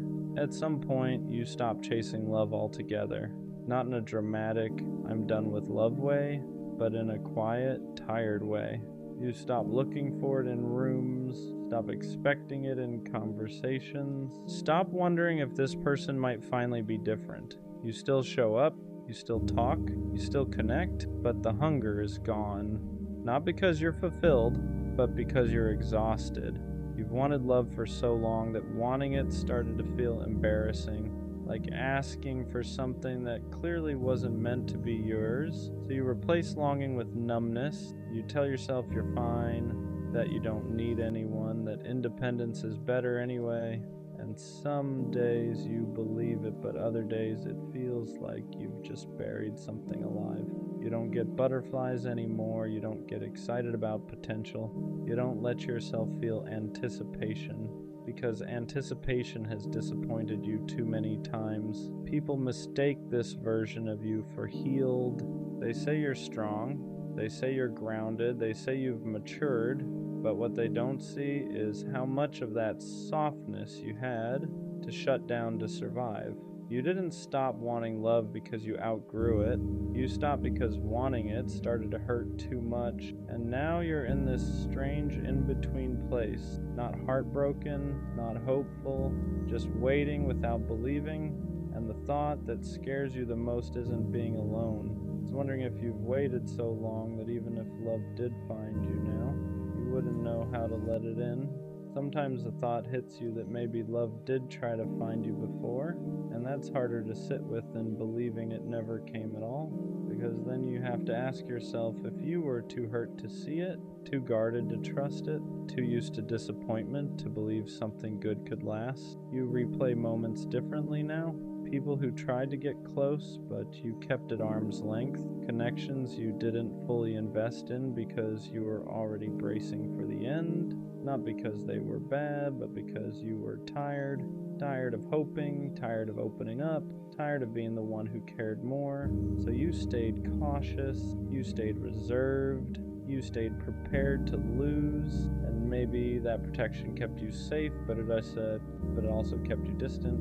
That realization stings because it means love wasn't always the one that failed to show up. Sometimes it showed up quietly and you were too wounded to let it stay. But even knowing that, you don't blame yourself. You were doing what you knew how to do to survive repeated disappointment. You weren't cold, you weren't careless, you were scared to believe again and have it fall apart like it always did. So you chose control over vulnerability, distance over hope, certainty over possibility, and now you're left wondering if love will ever feel safe enough again to recognize when it's real. That question lingers, not loudly, not urgently, just quietly in the back of your mind.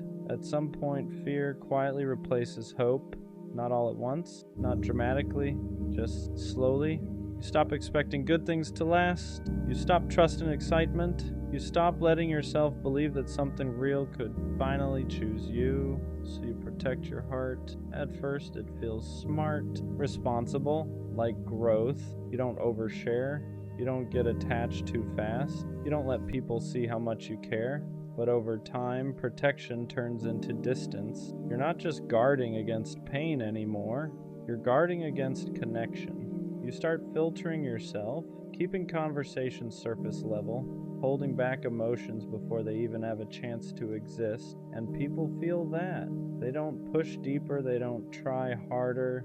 They assume you're not that interested, which feeds the same belief again. Love doesn't choose you. But what's really happening is that fear is deciding for you. Fear is telling you it's safer not to hope, safer not to want too much, safer not to open the door all the way. Because every time you opened it before, something left. So now you keep it cracked, just enough to say you tried, never enough to risk getting hurt again. And that's the quiet tragedy of it. You didn't stop believing in love because you don't care. You stopped because caring started to feel dangerous, and the longer fear sits in the driver's seat, the harder it becomes to remember what hope even felt like. Eventually you start telling yourself you're better off alone, not because you don't want love, but because wanting it feels pointless. You say things like, I'm used to being by myself, I don't need anyone, I'm fine the way I am. And part of that is true. You're strong on your own. You have learned how to survive without being chosen.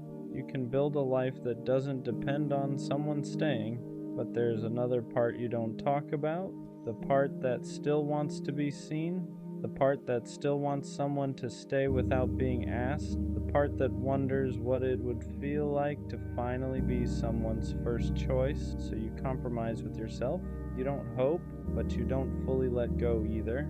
You live in this middle space where love is something other people get, and you quietly prepare for a life without it. You stop imagining shared futures. You stop picturing growing old with someone. You plan your life around independence because that's the only constant you trust. And people admire you for it. They call you self-sufficient. They say you're unbothered. They think you're healed. But healing isn't supposed to feel like convincing yourself you don't want something you still ache for. You didn't choose solitude because it fulfilled you. You chose it because disappointment taught you not to expect more. And the scariest part, the longer you live like this, the more normal it feels. Love stops feeling like something missing and starts feeling like something unrealistic. And that's when you wonder if love didn't avoid you at all, if you just slowly stopped believing you were allowed to have it. The truth is, you never stopped wanting love, you just stopped admitting it. You tell yourself you're fine alone, that you've outgrown the need for romance, that you're focused on yourself now. But late at night, when everything's quiet, that truth shows up. You still imagine being chosen, still wonder what it would feel like to be someone's safe place, still crave a love that doesn't hesitate. You just don't say it out loud anymore. Because admitting you still want love feels dangerous. It feels like setting yourself up for disappointment again. Like reopening a door you worked so hard to close, so you downplay it, you joke about it, you bury it under independence and self-control. But wanting love never made you weak. Being hurt just taught you to hide that want better. You learned how to survive without being chosen. But survival was never the same as fulfillment, and deep down you know the difference. You didn't stop believing in love because you healed. You stopped because believing started to feel like self-betrayal. Like hoping for something that never came was making a fool of you. So you chose silence instead. But that silence doesn't mean you're done wanting love. It just means you're tired of wanting it alone. At some point, you have to face the question you've been avoiding this whole time. Is love really done with you, or are you done believing in it? Because the truth is, love didn't disappear overnight. It faded every time you were disappointed, every time someone almost chose you, every time you opened up and watched it fall apart again. Eventually, believing started to feel stupid, like hoping for something that clearly wasn't meant for you. So you stopped. Not because you stopped wanting love, but because you couldn't handle wanting it alone anymore.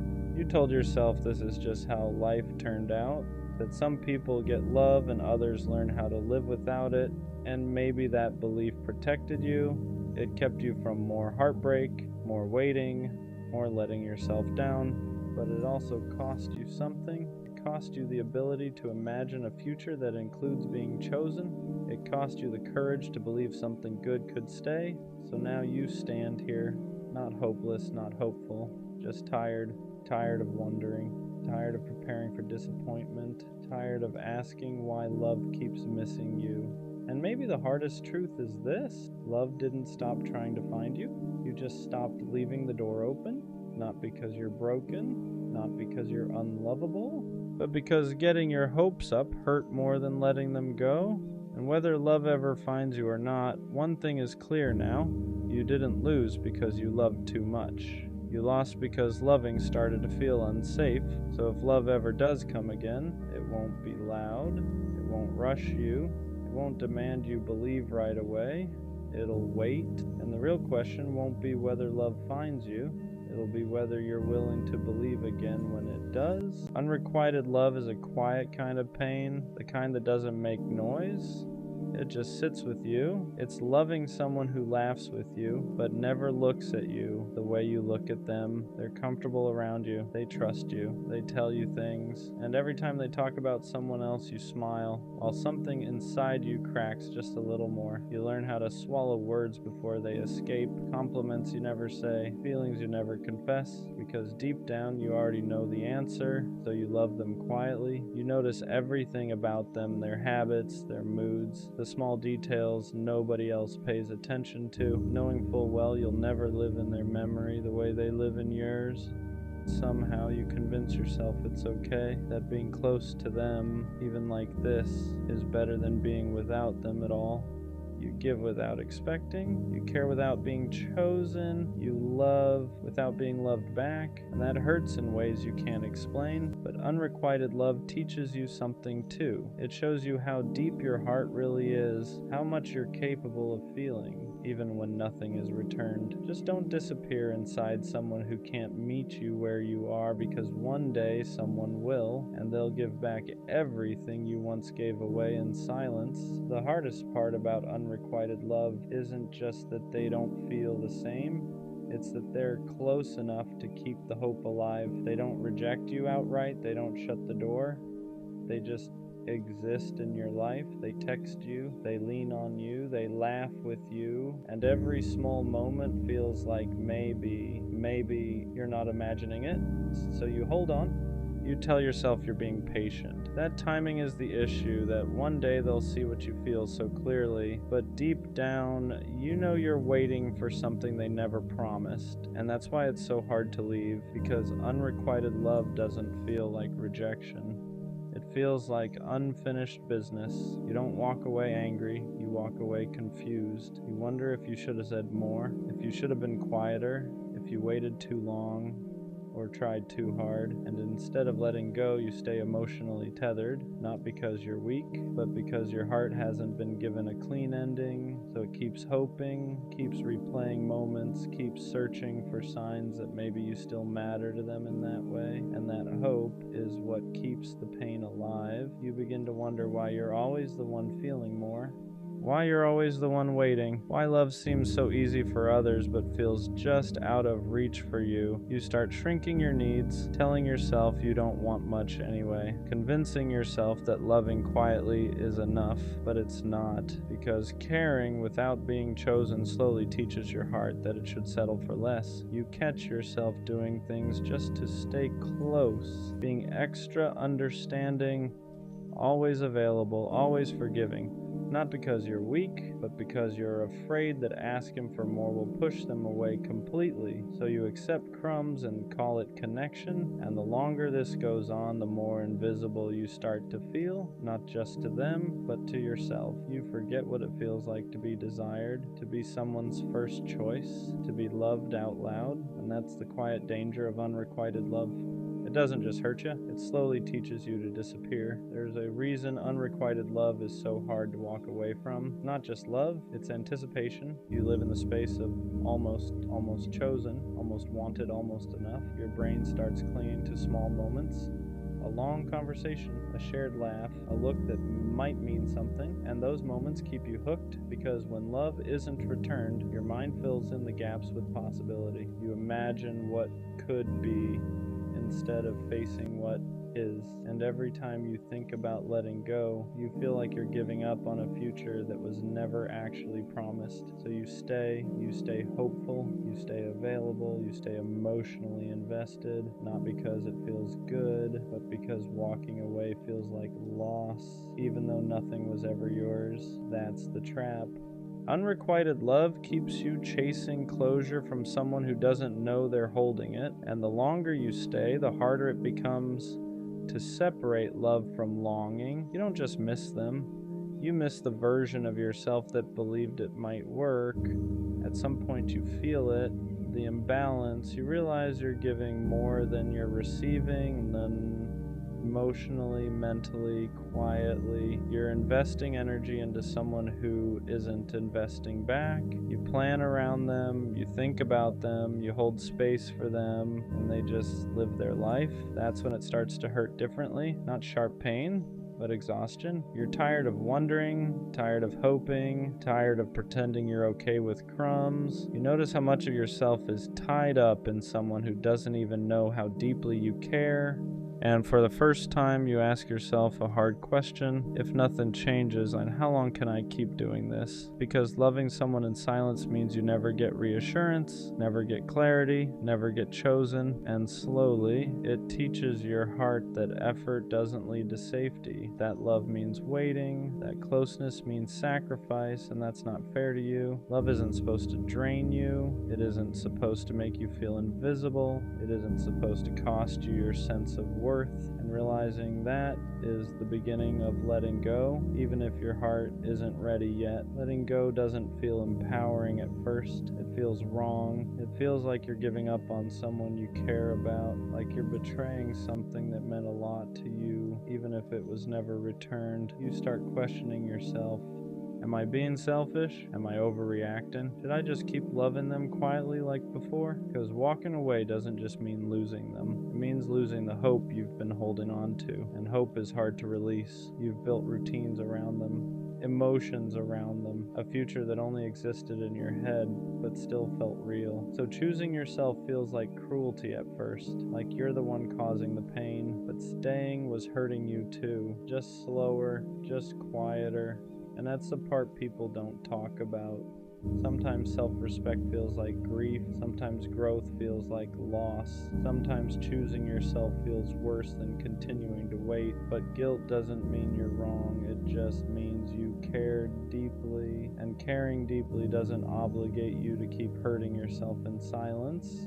After you finally choose yourself, something unexpected happens. It feels empty, not peaceful, not freeing, just quiet in a way that's uncomfortable. You're no longer waiting for their message, no longer replaying conversations, no longer building your day around the possibility of them. And at first, that absence hurts more than the waiting did, because unrequited love filled space. It gave your emotions somewhere to go. It gave your heart something to hold on to, even if it was hurting you. Though when it's gone, you don't immediately feel relief. You feel loss. You miss the closeness. You miss the routine. You even miss the hope, as painful as it was. And that makes you question your decision. You wonder if you left too early, if you should have tried harder, if loneliness is worse than longing. But this part matters, because this emptiness isn't failure, it's withdrawal. Your heart is unlearning a pattern, and unlearning always feels uncomfortable before it feels right. You didn't lose love, you made room for it, even if nothing has filled that space yet. One day after the emptiness settles, something shifts. Not suddenly, not dramatically, just quietly. You start noticing how much lighter you feel without carrying love alone. You realize how much energy you used to spend hoping, waiting, adjusting, shrinking, all for someone who never met you where you stood. And for the first time, you don't miss them. You miss the idea of being chosen. That's an important difference, because now you know what it feels like to give deeply, and you also know what it costs when nothing comes back. So when love shows up again one day, it feels different. It doesn't make you question yourself. It doesn't leave you guessing. It doesn't ask you to love in silence. It meets you halfway. You don't have to hide how much you care. You don't have to settle for almost. You don't have to convince yourself that crumbs are enough. And that's when you understand something fully. Unrequited love wasn't wasted. It taught you the depth of your heart. It proved you're capable of loving purely, selflessly, fully. But it was never meant to be your ending, because love isn't meant to be endured alone. It's meant to be shared. And one day someone will choose you as openly as you choose them. No silence, no guessing, no imbalance, just love. Lust will ruin your life if you don't learn how to recognize it for what it really is. Not temptation, not desire, not even attraction. Lust is a signal. It's like a check engine light flashing on your dashboard, warning you that something deeper is wrong under the surface. And most people don't want to hear that. They'd rather numb it, feed it, distract themselves with it, instead of asking why it showed up in the first place. Because here's the truth. When lust starts controlling your thoughts, your habits, your attention, it usually means you're lacking something real in your life. Not sex, not validation, intimacy. And intimacy doesn't always mean romance. That's where a lot of people get it twisted. Intimacy can be connection. It can be purpose. It can be faith. It can be feeling seen by people who actually care about you. It can be having someone you can talk to honestly without pretending you're okay. When those things are missing, lust steps in as a cheap replacement. Gives you a temporary hit, a moment of feeling wanted, a moment of escape, but once that moment passes, you're left emptier than before. That's why lust never satisfies. It promises relief, but delivers restlessness. You indulge, and instead of feeling fulfilled, you feel more hollow. more disconnected, more frustrated with yourself, and then the cycle repeats. Because you're not fixing the problem, you're feeding the symptom. The craving itself isn't the enemy, the lack of awareness is. Lust shows up when you're avoiding something, when you're lonely, when you're stressed, when you're disconnected from yourself. It's your mind trying to fill a void without doing the work to understand why that void exists in the first place. And the more you indulge it without reflection, the more it delays your healing. You tell yourself it's harmless, that it's normal, that everyone does it.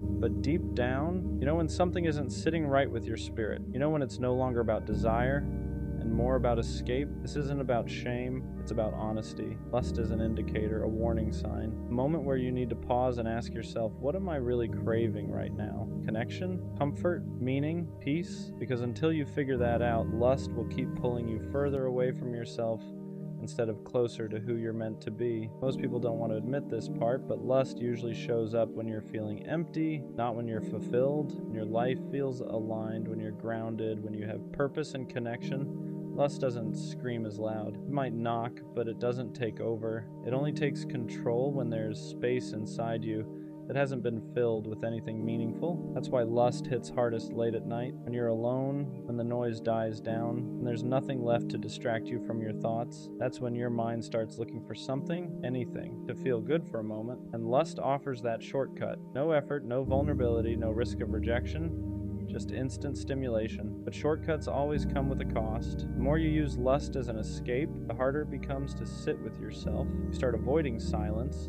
avoiding stillness, avoiding the questions you don't want to answer.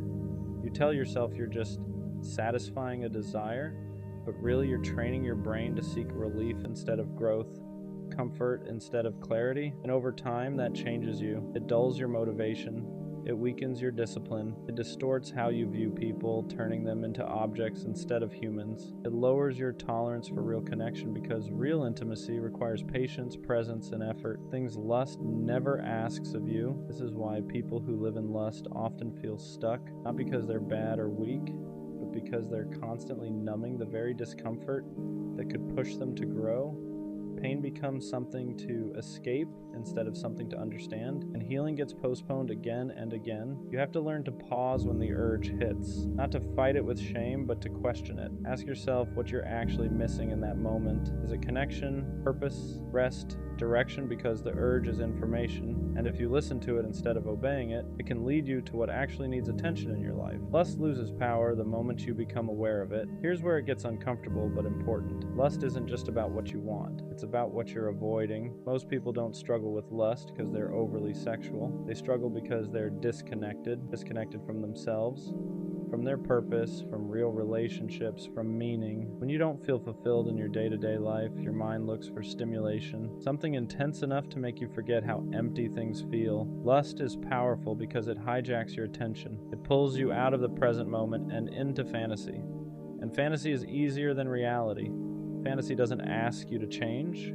Reality does. That's why lust becomes a habit, not because it feels good, but because it distracts you from feeling bad. It numbs loneliness, it masks insecurity, it gives you a false sense of control when everything else in your life feels uncertain. But every time you choose that escape, you reinforce the idea that you can't handle discomfort without running from it. And that slowly chips away at you.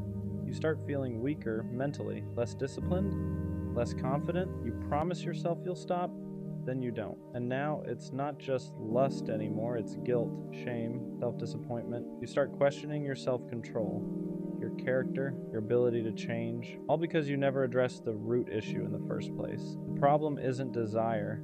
Desire is human. The problem is unchanneled desire.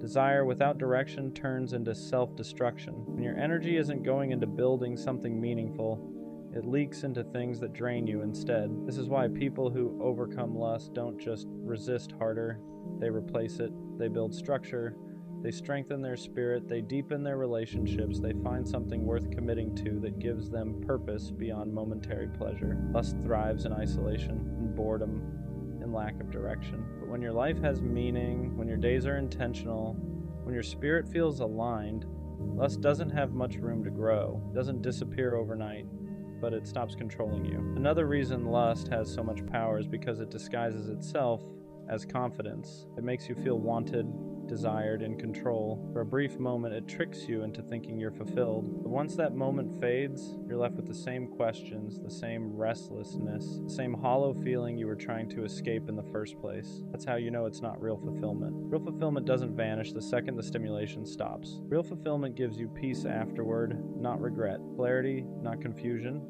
strength, not self-disgust, and over time, if you're not careful, lust can start shaping how you view yourself. You begin to associate your worth with how desired you feel instead of who you actually are. You start needing validation just to feel okay, and when that validation isn't there, the craving comes back stronger, not because you're weak, but because your identity is being built on something unstable. This is where self-awareness becomes everything. You have to catch yourself and ask, what am I really avoiding right now? Am I running from loneliness, from boredom, from the work I know I need to do on myself?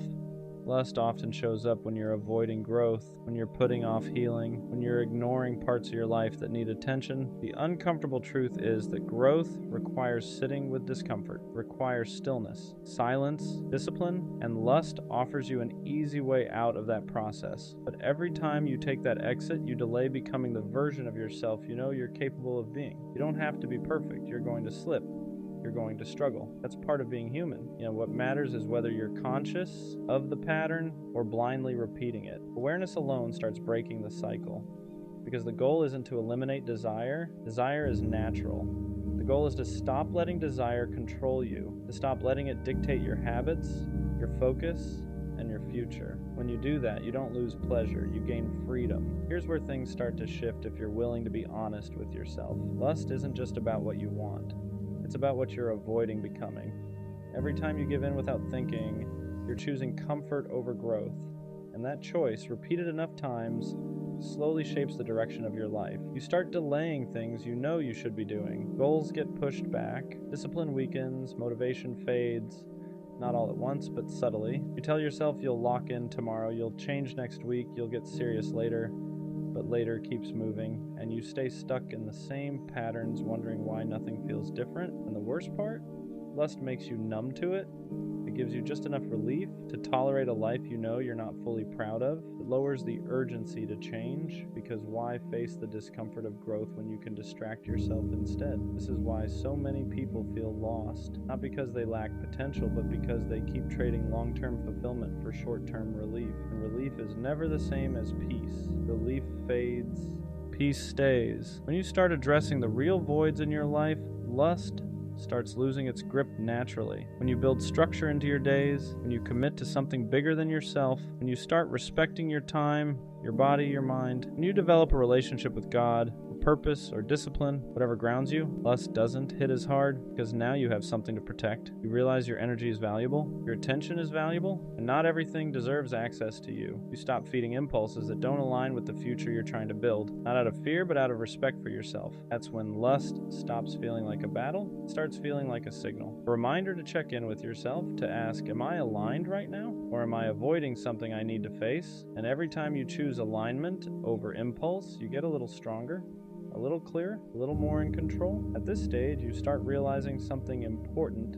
Lust was never the root problem, it was the symptom. The real issue was disconnection. Disconnection from yourself, from purpose, from meaning, from the version of you that feels grounded and whole. Once you see that, the urge loses some of its mystery. It's no longer this uncontrollable force, it's just information. You begin to notice patterns. The urges come when you're tired, when you're bored, when you feel unaccomplished at the end of the day, when you avoided something you know you should have handled, and instead of judging yourself for it, you start listening. You ask, what am I missing right now? Rest, direction, fulfillment, human connection. This is where growth actually happens. When you suppress desire, but when you replace it. When you choose to build instead of escape. When you put energy into things that give back instead of drain you. Working on your body, your craft, your faith, your friendships. Things that leave you stronger afterward, not emptier. And the crazy part is, the more you do this, the quieter lust becomes. Not because it's gone, but because it's no longer needed to cope. You're not running from yourself anymore. You're becoming someone you respect.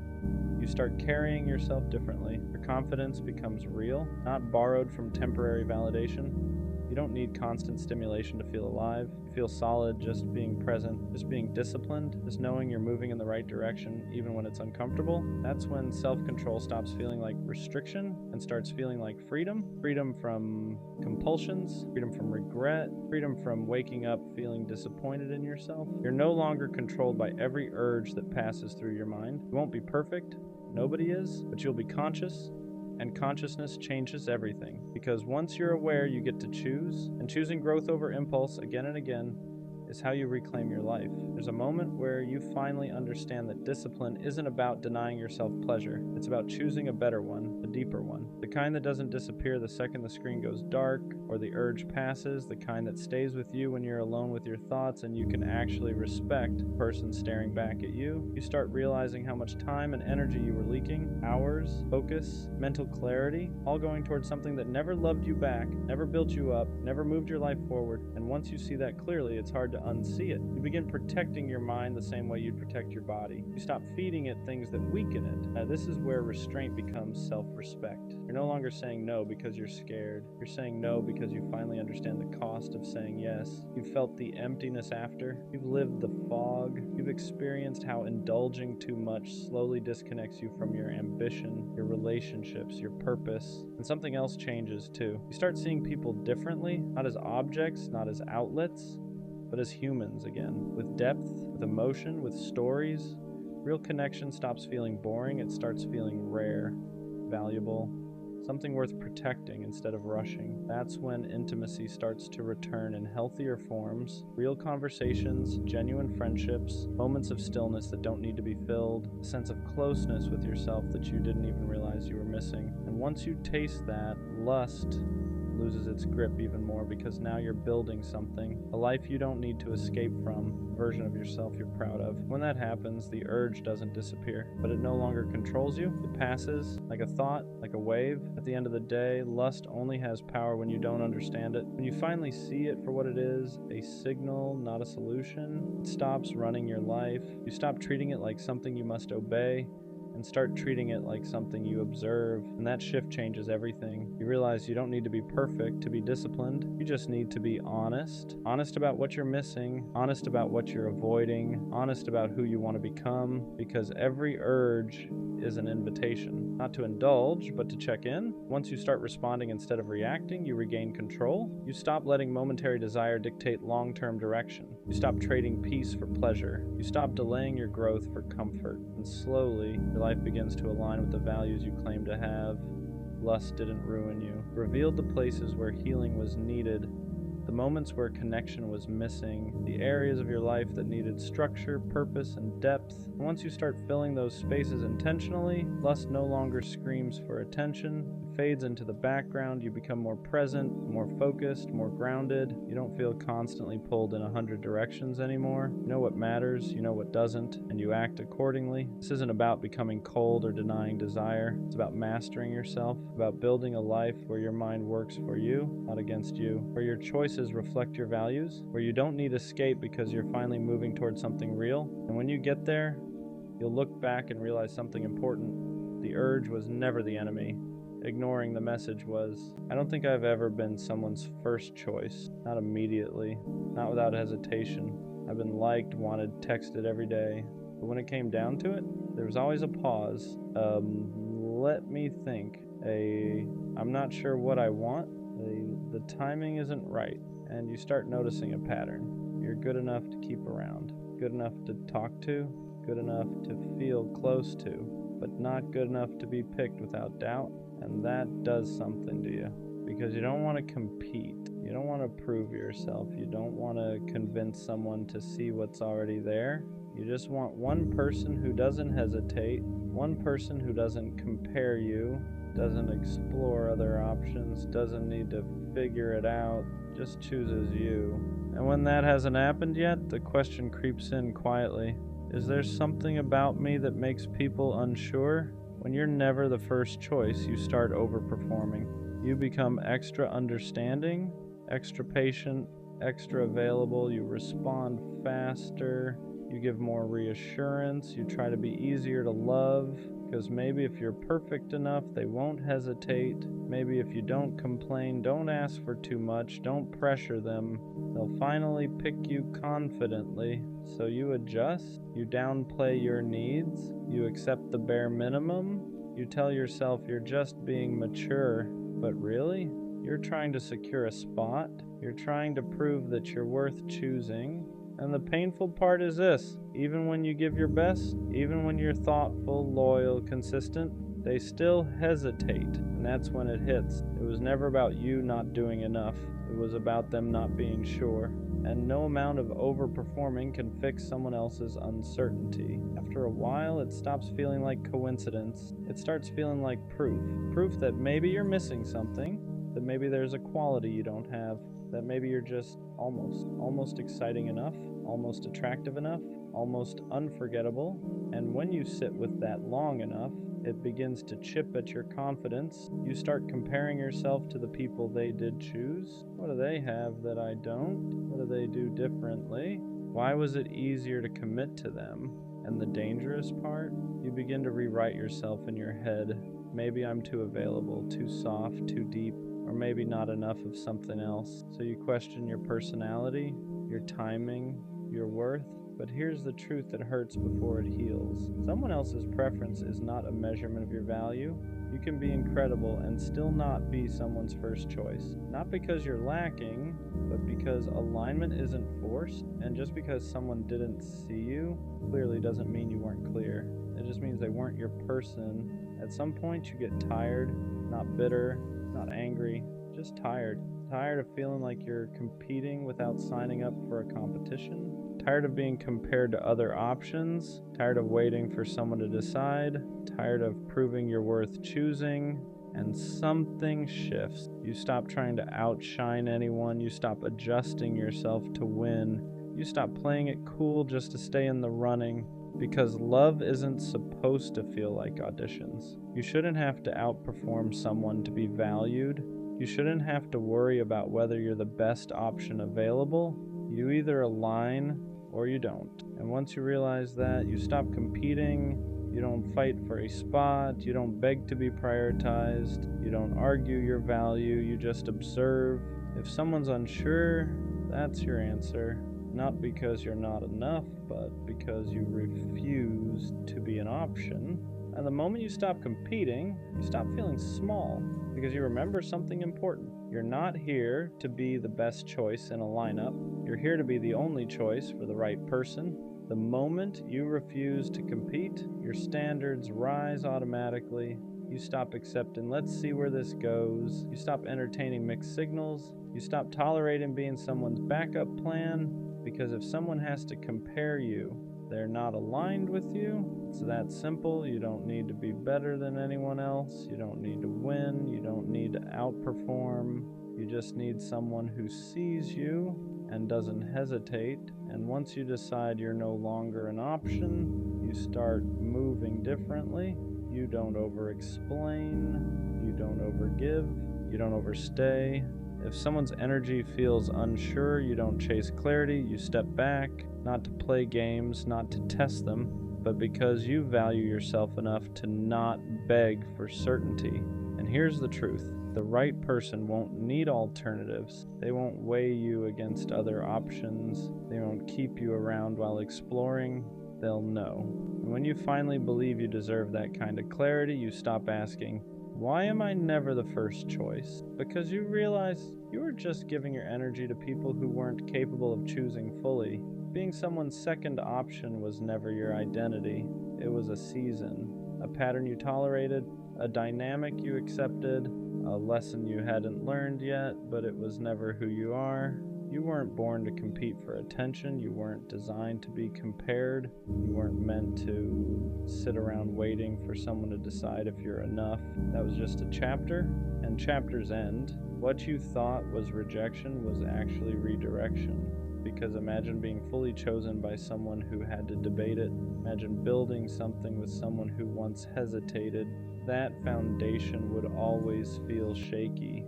So maybe not being first protected you from being second in someone's heart. Maybe every time someone paused, it was life removing you from something that wasn't certain.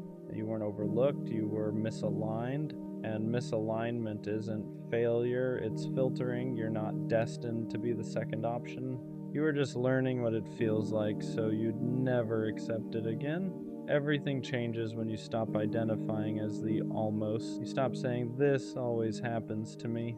You stop expecting to be overlooked. Stop bracing for hesitation. Stop assuming you'll be compared. Because when you carry the identity of being second, you unconsciously accept second place behavior. You tolerate inconsistency.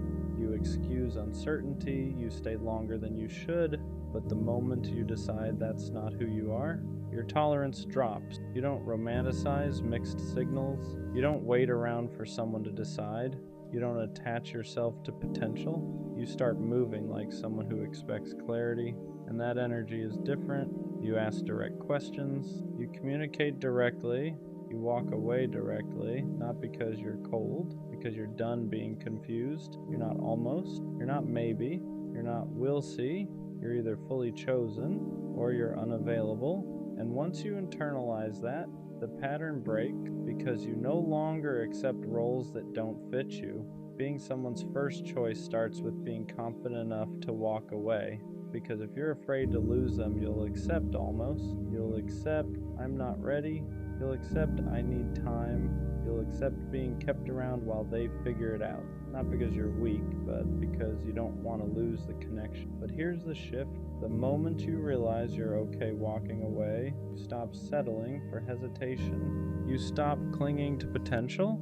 You stop negotiating your worth. You stop staying where you feel unsure. And that energy changes everything. You don't threaten to leave. You don't play games. You just won't stay where you're not certain. And when someone feels that, they either step up or they step out. Both are clarity, because being someone's first choice isn't about demanding it. It's about being willing to lose anything that doesn't offer it. And once you're strong enough to walk away from confusion, you stop ending up in it. The right person won't make you question your position. You won't have to decode their text. You won't have to wonder where you stand. You won't have to compete with silence. When someone is sure about you, it shows in consistency, in effort, in how they talk about you, in how they prioritize you. There's no gray area, and that's what you've been missing. Not love, not attraction, not chemistry, clarity. Because every time you felt like you weren't the first choice, it wasn't because you lacked something, it was because the situation lacked certainty. The right connection won't feel like a tryout. It won't feel like you're waiting for results. It won't feel like you're one option among many. It will feel stable, secure, intentional.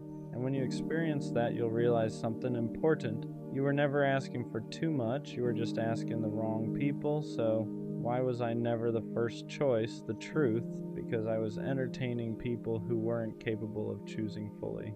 It was never about my worth, never about me lacking something. Never about me being second best. It was about alignment. I was trying to be first in rooms where I was only an option. And once I stopped accepting that role, everything changed. I don't compete anymore.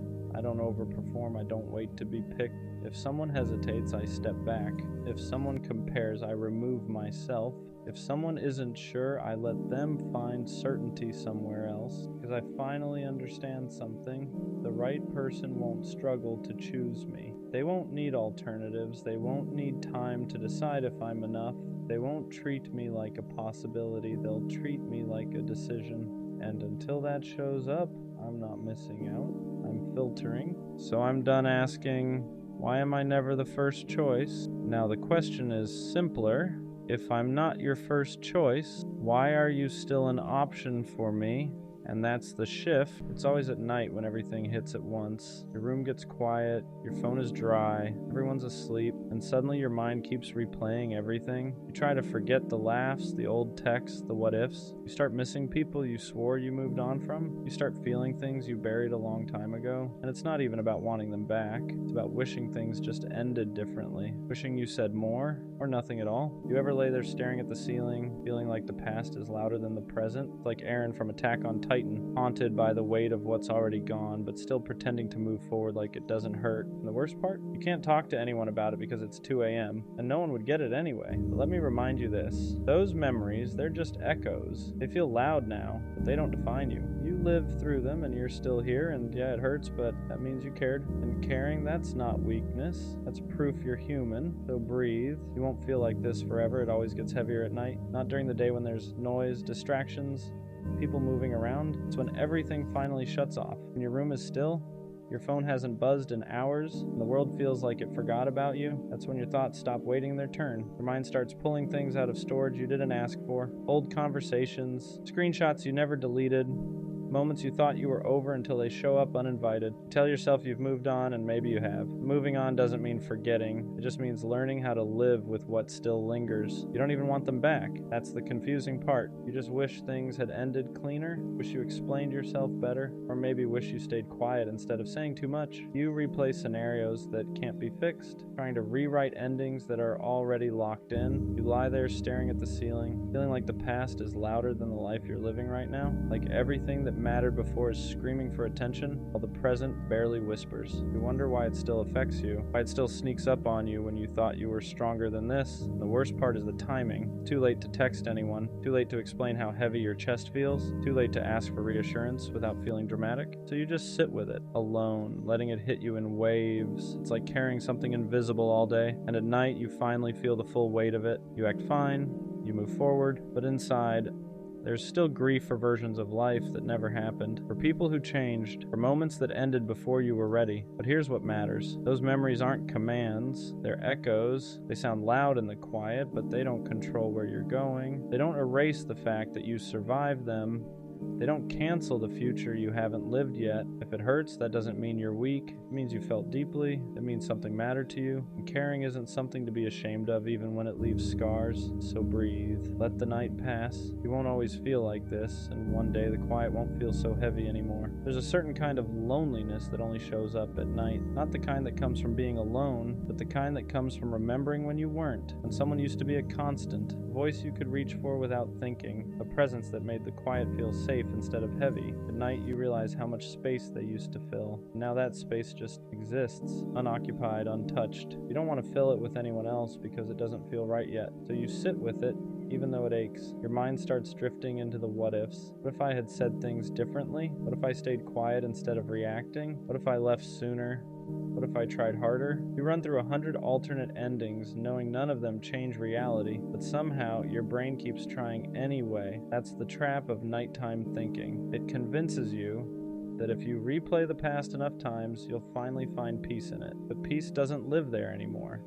All that's left are lessons and memories, and sometimes even those feel too loud. You start feeling behind in life, like everyone else is moving forward while you're stuck unpacking things you never asked to carry. You scroll through your phone, watching people live, love, laugh, post highlights, and you wonder why your heart feels so heavy when everyone else seems fine. But comparison at night is dangerous. You're seeing everyone else's daylight while you're stuck in your midnight, and that will always feel unfair. What you don't see is how many people are lying awake just like you, staring at ceilings, replaying moments, trying to make peace with things that didn't turn out the way they hoped. You're not broken for feeling this way. You're processing, you're grieving, you're letting go in real time, even if it doesn't feel like it yet. And slowly, very slowly, these nights will change. They won't disappear, but they won't crush you either. The memories will still come, but they won't steal your breath. The quiet will start feeling less empty and more calm. You won't always feel haunted by the past. One night, you'll realize you're thinking about tomorrow instead of yesterday. Eventually, you start noticing that the nights don't hit the same every time. Some nights still hurt, yeah, but other nights feel quieter in a different way.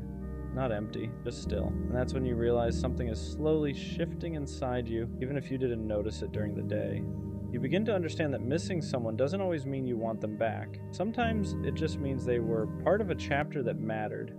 A chapter that shaped you. And endings like that don't disappear quietly. They linger, they echo, not because you're stuck, but because you lived it fully. At night, you start reflecting less on them and more on yourself, on how much you've changed since then, on how certain things you tolerated before you'd never accept now, on how some versions of you had to break so newer ones could exist. And that realization is bittersweet, because growth often comes wrapped in loss. You realize that the pain isn't pointless. It taught you boundaries. It taught you what effort looks like when it's real. It taught you how to spot the difference between attention and intention. Those lessons didn't come cheap. They weren't wasted either. There are still moments when the past creeps in unannounced, and a random thought tightens your chest for a second. But now, you don't spiral the way you used to. You acknowledge it, let it pass. You don't punish yourself for remembering. You don't shame yourself for caring, and that's progress. You stop asking, why did this happen to me? You start asking, what did this teach me? And that question changes everything. The nights don't feel like battles anymore. They feel like checkpoints. Moments where you check in with yourself, where you realize how far you've come even if you still have a long way to go. And one day, you'll lie in bed and realize your thoughts aren't pulling you backward anymore. They're just passing through. And for the first time in a while, the quiet won't feel heavy. It'll feel earned. There's a point where the night stops feeling like an enemy and starts feeling like a mirror. Not one that judges you, but one that shows you who you've become. You're not the same person you were back then. You don't react the same. You don't attach the same. You don't give pieces of yourself away as easily. And while part of you misses that softness, another part of you is grateful. You learned how to protect it. You start realizing that healing isn't loud. It doesn't announce itself. It doesn't show up all at once. It happens in quiet moments like this, when you choose not to spiral, when you choose not to reach out, when you choose to sit with your feelings instead of running from them. Those small decisions stack up, even if it doesn't feel like it yet. Some nights you'll still feel that ache, that sense of loss, but it won't feel like panic anymore. It'll feel like a reminder that you loved something real, reminder that you're capable of depth. And instead of breaking you, that thought will start to ground you. You'll also start noticing how much space you've created. Space in your mind, space in your heart, space in your life. At first, that space felt terrifying, like something was missing. Now it starts to feel like potential, like room for something healthier, something calmer, something that doesn't require you to lose sleep just to feel secure. You begin trusting yourself again, trusting that you can handle whatever comes next, trusting that even if something ends, you won't fall apart the way you once did. You've already proven that to yourself night after night just by getting through. And that's the part people don't see. They don't see the growth that happens in silence. They don't see the strength it takes to sit with your thoughts and still choose to move forward. But you know, and that's enough. The night won't always feel like this. One day it'll just be night. No wait, no replay, just rest. At some point, you stop fighting the memories when they show up. You don't chase them, but you don't shove them away either. You let them pass through like background noise instead of letting them take over the whole room. That's when you realize you're not healing by force anymore. You're healing by acceptance. You accept that some nights will still feel heavier than others, that certain dates, certain places, certain songs will still stir something inside you. But now, those moments don't define your entire mood. Don't steal the whole night. They're just moments, and moments pass. You also start understanding that the past isn't trying to pull you back, just reminding you that you lived, that you felt something real, that you weren't numb, and there's something powerful about that, because numbness is easy. Feeling is brave. You stop asking yourself if you'll ever fully move on. That question slowly loses importance. Instead, you start asking, am I okay right now? And most nights, the answer becomes yes. Not perfect, not amazing, but okay. And that's enough. You notice how your thoughts begin drifting toward things ahead of you. Plans, goals, small things you're looking forward to. First, it surprises you. Like, when did my mind start doing this? But that's how healing works. It sneaks up on you, one quiet night at a time. And even when the past visits, it doesn't feel like a threat anymore. It feels like a chapter you've already read, one that mattered, one that changed you, not one you need to reread every night to understand. You're learning how to rest without carrying everything with you, how to sleep without replaying endings, how to let the present exist without being overshadowed by what's already gone, and that's progress. Whether you recognize it yet or not, there's a quiet confidence that starts forming in you after all those nights. It doesn't come from feeling happy all the time. It comes from knowing you can sit with discomfort and still be okay. You've already faced the worst parts of your thoughts in the dark.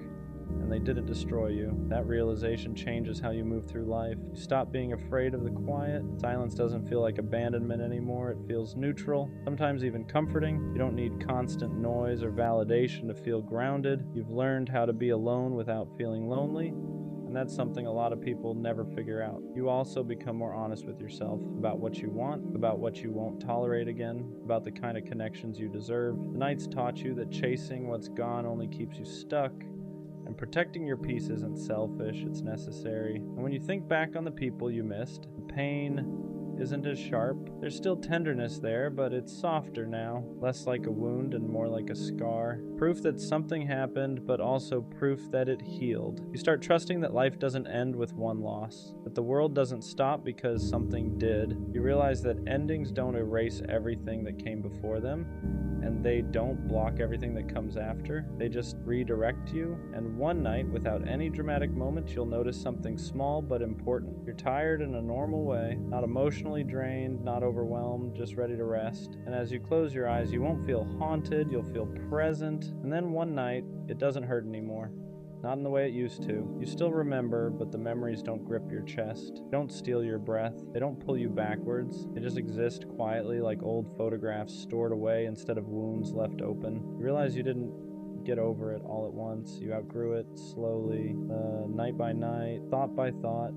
You kept living even when it was hard. You kept choosing yourself even when part of you wanted to stay stuck in what was familiar. And without noticing, you built something stronger than closure. You built resilience. The nights that once felt unbearable became lessons. They taught you how to sit with yourself, how to listen instead of run, how to accept endings without needing them to make sense. And because of that, you're not afraid of feeling anymore. You're not afraid of caring. You're not afraid of loving again when the time is right. You understand now that pain doesn't mean you failed. It means you were present. It means you opened your heart in a world that doesn't always know how to hold it gently, and that's not something to regret, that's something to respect. Past no longer defines you, it informs you, it shaped you, but it doesn't own you. You carry it with wisdom now, not weight. In the quiet you once feared, it's become peace. So if tonight feels heavy, remember this. You won't always feel like this. You are moving forward even when it doesn't feel obvious. And one day you'll look back at these nights and realize they didn't break you. They built you. Maybe I'm not hard to love. Maybe I'm just not someone people stay for. Because they come close, they get attached, they say they care, they act invested, and then something shifts. They pull back. They get unsure, they choose easier. And after it happens enough times, you stop blaming timing. You start blaming yourself. You start wondering if you're good for the moment, but not for the long term. If you're exciting, but not secure. If you're lovable, but not keepable. And that thought sits heavy because being left doesn't just hurt your heart, it makes you question your value. When almost relationships keep happening, your brain starts building a story, a quiet one. It says, people like you, but they don't stay. And once that narrative forms, everything starts filtering through it. If someone takes longer to reply, you assume they're losing interest. If someone pulls back slightly, you assume it's the beginning of the end. Because you've seen this pattern before, you've felt the slow fade, the shift in tone, the subtle detachment. So now even when something feels good, you brace yourself. Not because you're negative, because you're tired of being surprised. And the scary part, you start expecting abandonment before it even happens. You hold back. You don't get too excited. You don't fully relax because deep down, you're preparing for them to leave. Not because you're unlovable, but because repetition turned into belief. Fully relax into the connection. Because fully relax into the connection. Because what's the point if it's temporary anyway? You become hyper-aware, watching for changes, tracking energy shifts, reading into silence, and sometimes, without realizing it, you create distance first. You pull back slightly, you act less invested, you test their consistency, not to play games, but to protect yourself, because if they're gonna leave, you'd rather see it coming. But here's the hard truth. When you show up guarded, you don't give love the chance to feel safe. Not because you're toxic, not because you're difficult, but because you're tired. Tired of being surprised, tired of being left, tired of being the one who cares more. So you half show up, and then when it ends, it feels like confirmation. See? They left again. But maybe it's not that you're someone people don't stay for. Maybe it's that you're still healing from the last time they didn't. There's a difference between being left and choosing people who were never built to stay. That's the part we don't always see, because when someone walks away, it feels personal. It feels like they evaluated you and decided you weren't enough. But look closer. Were they consistent from the start? Were they clear about their intentions? Were they emotionally available or just present? Sometimes the pattern isn't that you're not worth staying for. It's that you keep giving your depth to people who only plan to visit. People who like connection but fear commitment. People who enjoy intimacy but avoid responsibility. And when they leave, it reinforces the narrative. No one stays. But maybe the better question is, who have I been choosing? Because when you stop choosing emotionally unavailable people, the pattern changes. Not instantly, not magically, but gradually. You realize you were never hard to stay for. You were just staying with people who were temporary. At some point, you stop chasing permanence. You stop trying to lock something in before it's solid. Stop over-investing just to make it last. Stop forcing potential into commitment because you realize something. You can't convince someone to stay. You can't love someone into being ready.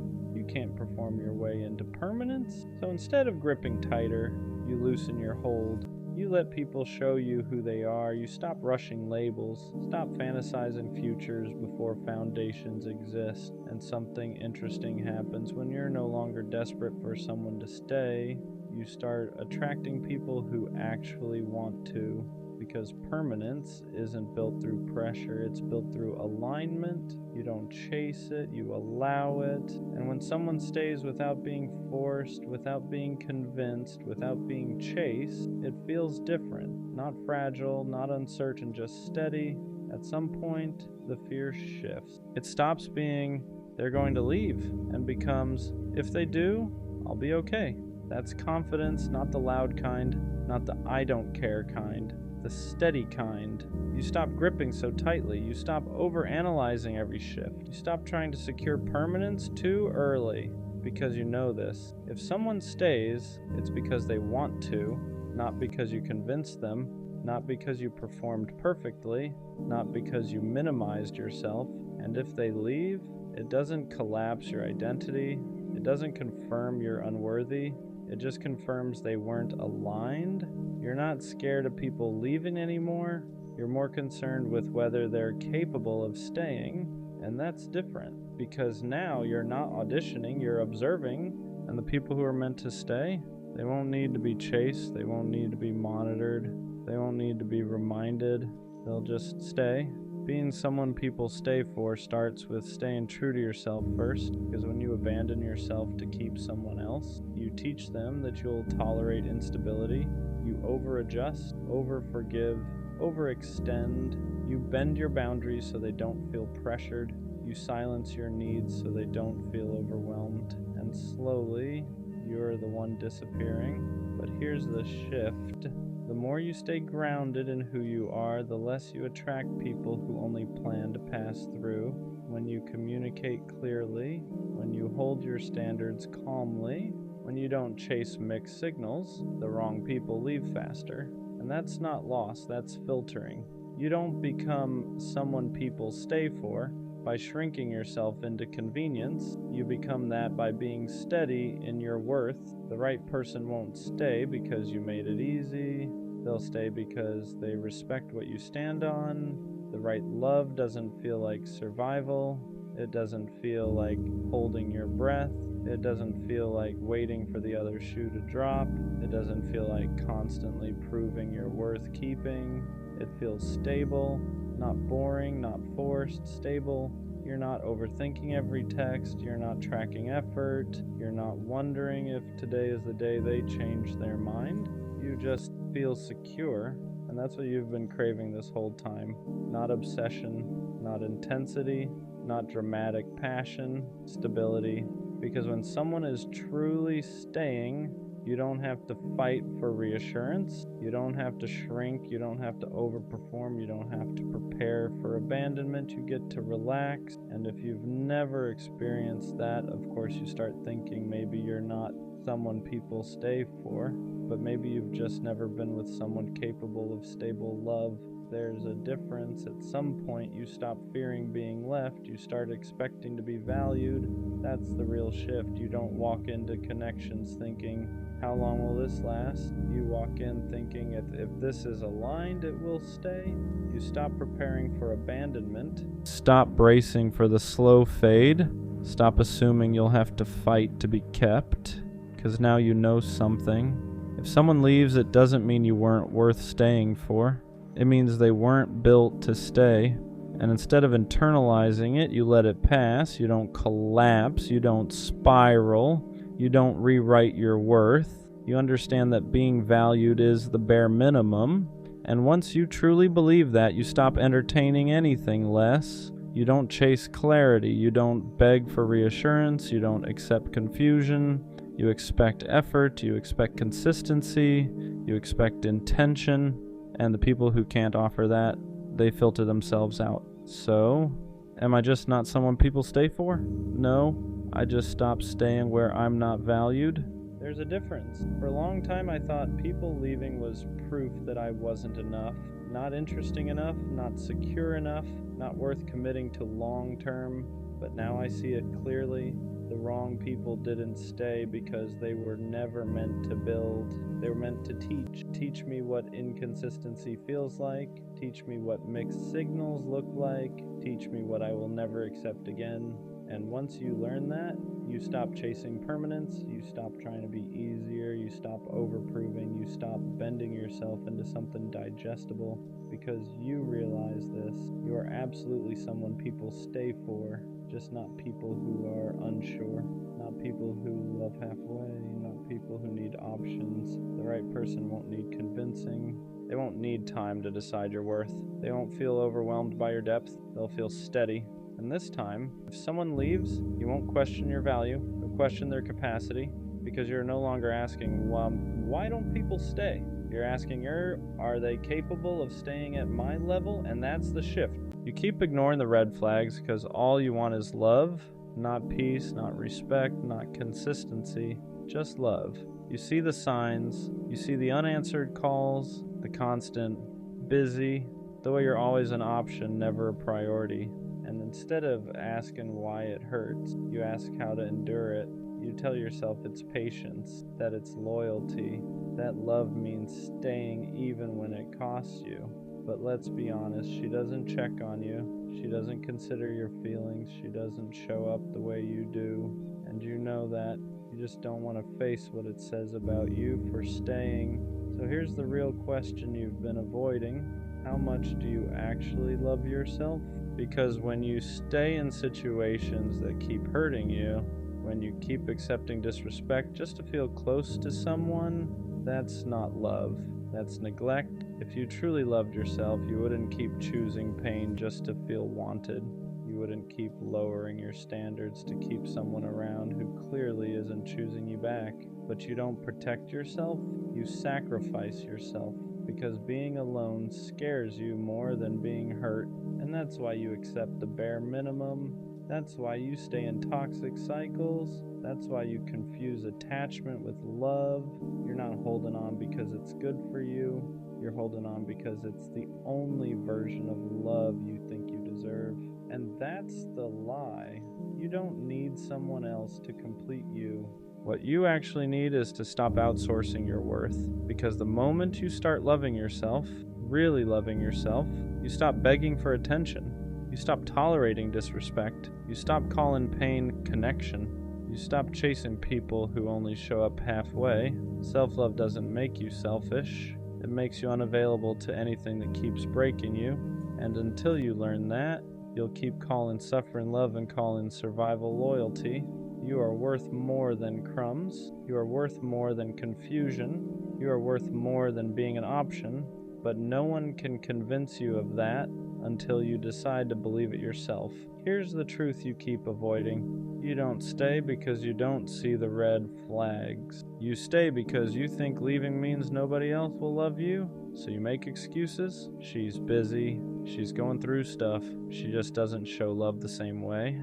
But effort isn't a love language. It's a choice. And when someone keeps choosing not to show up for you, that's not confusion, that's clarity.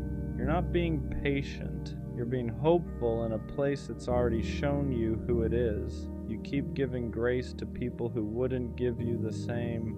You keep explaining your pain to someone who already decided it wasn't important enough to change. And every time you stay, you send yourself a message. My feelings come second. My needs are optional. This is the best I can get. That's not love. That's self-betrayal. You think walking away means losing them. But what you're really losing right now is respect for yourself, because someone who values you doesn't make you question your worth. They don't make you beg for consistency. They don't disappear and call it space. And the reason this keeps happening isn't because you love too hard. It's because you don't love yourself hard enough to leave when you should. The moment you start choosing yourself, red flags stop looking like obstacles and start looking like exits. And exits aren't failures, they're protection. Ignoring red flags doesn't just hurt you once, it trains people how to treat you. Every time you stay after disrespect, you teach them you'll tolerate it. Every time you forgive without change, you show them your boundaries don't mean much, and they adjust accordingly. They respond less, they try less, they care just enough to keep you around, but never enough to show up fully. Because why would they? You already proved you'll stay without effort. You think you're being understanding, but what you're really doing is normalizing behavior that shouldn't have access to you. You answer late replies immediately. You accept apologies without accountability. You let patterns repeat because you're afraid of starting over, and slowly, your standards drop while their comfort rises. That's the trade you're making. You're giving someone emotional safety while you live in emotional uncertainty. And the worst part? You start blaming yourself. You tell yourself you're asking for too much, that you're sensitive, that this is just how relationships are. But healthy love doesn't require endurance. You don't have to survive it. You don't have to fight for basic respect. You don't have to convince someone to treat you well. Red flags aren't challenges to overcome. They're warnings to listen to, and the longer you ignore them, the harder it becomes to remember what being valued even feels like. The pattern doesn't break when they change, it breaks when you do. The reason you keep ignoring red flags is because you confuse attachment with love. Love feels steady, attachment feels urgent. Love doesn't make you anxious. Attachment keeps you checking your phone, replaying conversations, wondering where you stand, and you call that passion. But what you're really feeling is fear. Fear of being replaced, fear of not being enough, fear that if you don't hold on tight, you'll be forgotten. So you cling, you stay when you should leave, you wait when there's nothing coming. You accept excuses because they're easier than facing the truth. That truth being, someone who wants you won't make you feel optional. Attachment makes you chase because it needs reassurance. Love doesn't chase, it meets. And until you learn the difference, every red flag will feel like something you just need to work through. You'll keep calling distance space, disrespect miscommunication, inconsistency timing, but your body already knows that tight feeling in your chest, that constant unease, that feeling of giving more than you're getting. That's not love warning you to try harder. That's your self-respect telling you to stop. You don't need clearer signs. You don't need closure. You don't need one more conversation. You need the courage to admit that attachment is keeping you stuck in places love would never ask you to stay. Walking away feels harder than staying because staying lets you avoid the truth. As long as you're still there, you can tell yourself it might change, that maybe tomorrow they'll care more, that maybe you're just being tested. Hope keeps you stuck because leaving means admitting you invested in something that wasn't good for you. It means admitting you ignored your instincts, that you stayed longer than you should have, that you loved someone who couldn't meet you halfway. And that hurts your pride. So instead, you endure, you tell yourself pain is temporary, that love requires sacrifice, that every relationship has rough patches. But here's the part you don't want to hear. Love doesn't consistently make you feel small. It doesn't drain you. It doesn't confuse you. It doesn't make you feel like you're asking for too much just by wanting basic respect. You stay because leaving forces accountability, not for them, but for you. It forces you to ask why you accepted less, why you ignored the signs, why you stayed quiet when your boundaries were crossed. And that's uncomfortable. But staying is costing you more than leaving ever will.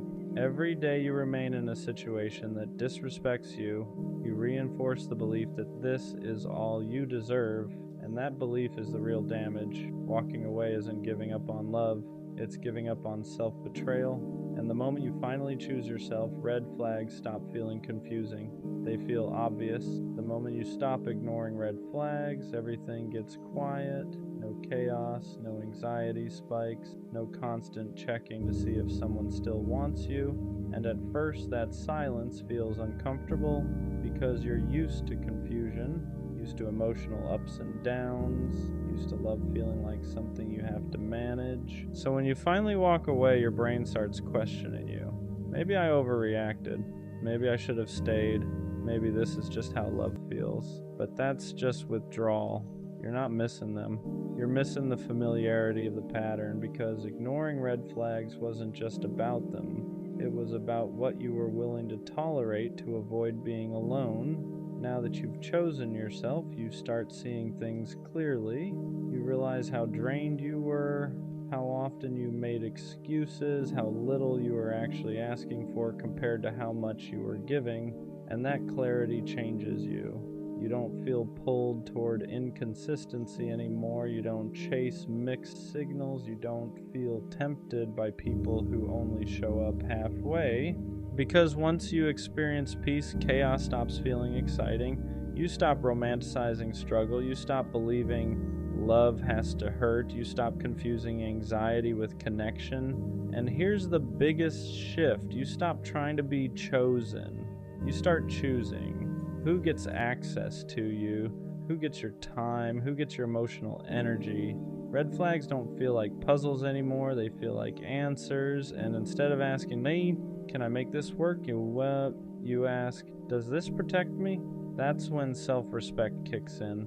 Not loud, not dramatic, just firm. When you stop ignoring red flags, people from your past don't recognize you anymore. Not because you changed for the worse, but because you stopped being convenient. You don't explain yourself as much. You don't over-justify your boundaries. You don't stay in conversations that feel disrespectful or draining, and that confuses people. They're used to the version of you that stayed quiet, that gave chances, that tried to understand at the expense of being understood. So when you walk away faster now, they call you cold. They say you've changed. They say you're doing too much. But what they really mean is you're no longer available for the dynamic they benefited from. People who thrived on your tolerance don't like your standards. People who were comfortable with your silence don't like your clarity. And that's okay. Because growth isn't about being liked, it's about being protected. You're not harsh, you're not bitter, you're not closed off. You're just done negotiating your self-respect. You no longer wait for disrespect to become unbearable before leaving. You don't need proof anymore. The first pattern is enough. And here's the part that matters most. The right people won't question this version of you. They won't push your boundaries. They won't test your tolerance. They won't need you to over-explain. They'll feel your standards and meet them naturally. Anyone who leaves because you stopped accepting red flags was never meant to stay anyway. That's not loss, that's alignment. Self-respect feels lonely at first, not because you're doing something wrong, but because you stopped tolerating what everyone else normalized. You don't have constant access to people anymore. You don't have drama to distract you. You don't have half connections keeping you entertained. And that quiet can feel heavy, because for a long time, chaos made you feel needed, inconsistency made you feel chosen, fixing things made you feel valuable. Now none of that is there, and your brain tries to convince you that you're missing out, that maybe you were happier when you stayed, that maybe standards are overrated, that maybe being lonely is worse than being disrespected. But that's just the adjustment period. You're unlearning a pattern where love had to hurt to feel real. Self-respect strips away the noise and leaves you with truth. You start seeing how many connections were built on convenience instead of care. How many people stayed because you made it easy for them, not because they valued you. And yes, that realization stings, but it also gives you something you didn't have before: peace, no guessing, no waiting, no emotional whiplash, just clarity. And from that clarity, your standards get quieter but stronger. You don't announce them, you don't defend them, you just live by them. And anyone who can't meet you there falls away naturally. Loneliness isn't punishment here. It's space to rebuild your sense of worth without someone else validating it, space to remember who you are when you're not chasing or fixing or proving. And soon, that loneliness turns into confidence. Not loud confidence, stable confidence. The kind that doesn't rush, the kind that doesn't beg, the kind that knows red flags aren't obstacles, they're directions. At some point, you realize something uncomfortable. You don't actually miss them. You miss the version of yourself that kept trying to be enough. You miss the effort you gave, the hope you held on to, the belief that if you just loved harder, things would finally change, because chasing gave you purpose. It made your pain feel meaningful. It made waiting feel justified. It made disappointment feel like part of the process. Now that you've stopped, there's nothing left to fix. And that's when the grief shows up. You grieve the time you spent trying to earn what should have been given freely. You grieve the energy you poured into people who never poured back. You grieve the patience you mistook for love, not because you were foolish, but because you cared. And it hurts to admit that caring didn't save anything. You start seeing clearly how often you ignored your own voice, how many times your body told you to leave while your heart begged you to stay. You stayed loyal to people who weren't loyal to your peace, and that realization is heavy, because now you can't go back, you can't unsee the patterns, you can't pretend disrespect was accidental. You can't convince yourself that red flags were just misunderstandings. You've outgrown the version of you that survived on hope alone. And while that growth is necessary, it still feels like loss. But here's the truth: you didn't lose something real. You let go of something that only existed because you kept tolerating it. And the more distance you get, the clearer it becomes. What you were missing wasn't love, it was self-respect. Ignoring red flags was never about love. It was about not wanting to choose yourself, because choosing yourself meant walking away without guarantees, without reassurance, without someone else filling the silence. So you stayed. You told yourself love takes patience, that people need time, that your pain was just part of the process. But deep down, you knew the truth. You weren't staying because it felt right. You were staying because leaving felt terrifying. Terrifying to be alone. Terrifying to admit you deserved better. Terrifying to sit with the idea that you chose someone who couldn't choose you back, though you ignored the signs. Not because you didn't see them, but because seeing them meant action. And action meant accountability. But here's what finally clicks. Red flags don't hurt you. Ignoring them does. Every time you stayed, you taught yourself that your needs were optional. Every time you excused behavior, you taught yourself that love should be endured. Every time you waited for change, you delayed your own growth. And that cycle doesn't end when someone finally treats you right. It ends when you stop accepting what treats you wrong. Choosing yourself doesn't mean you stop wanting love. It means you stop betraying yourself just to keep it. It means you walk away sooner. You trust discomfort. You listen the first time something feels off. Not because you're cold, but because you're done confusing pain with connection.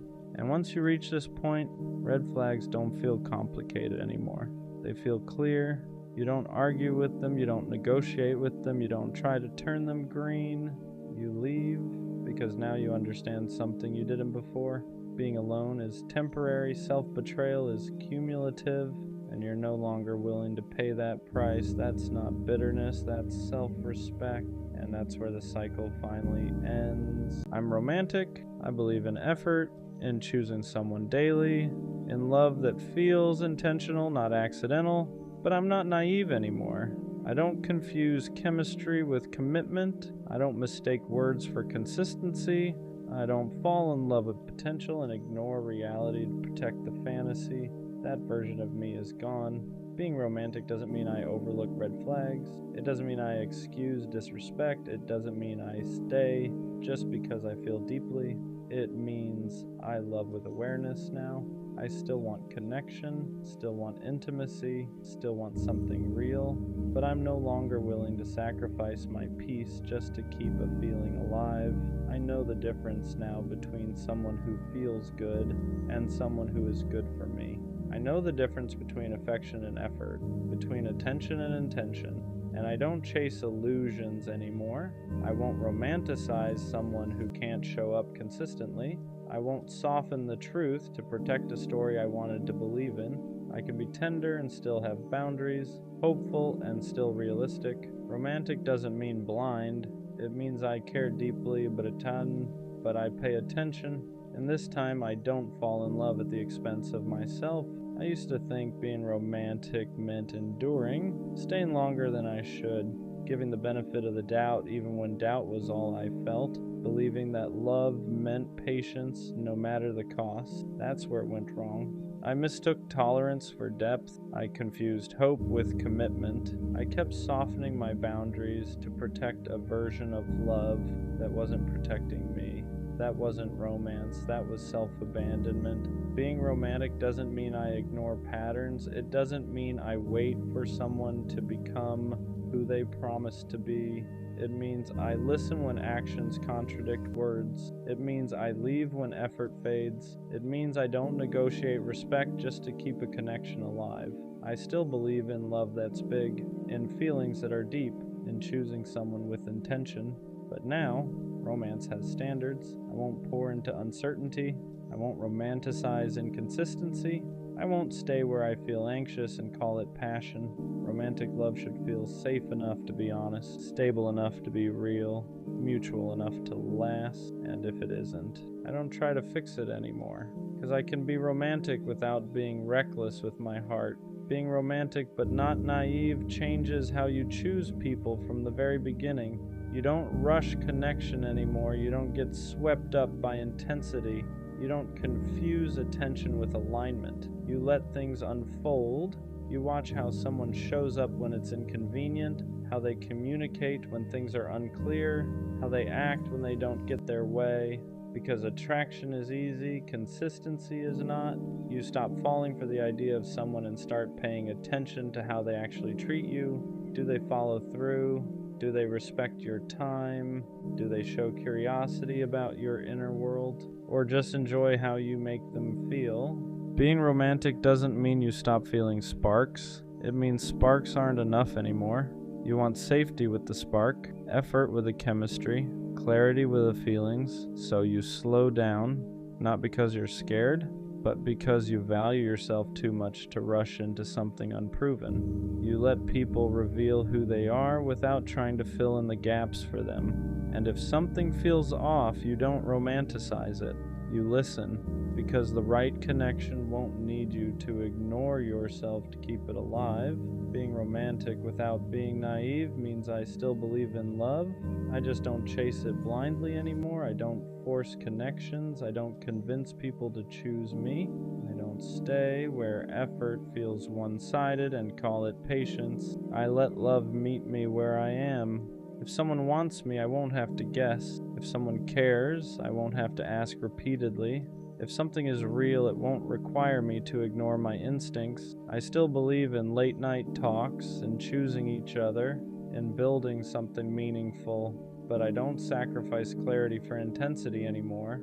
I've learned that love isn't proven by how much you're willing to endure. It's proven by how safe you feel being yourself without shrinking, performing, or waiting. So now I don't rush toward feelings just because they're strong.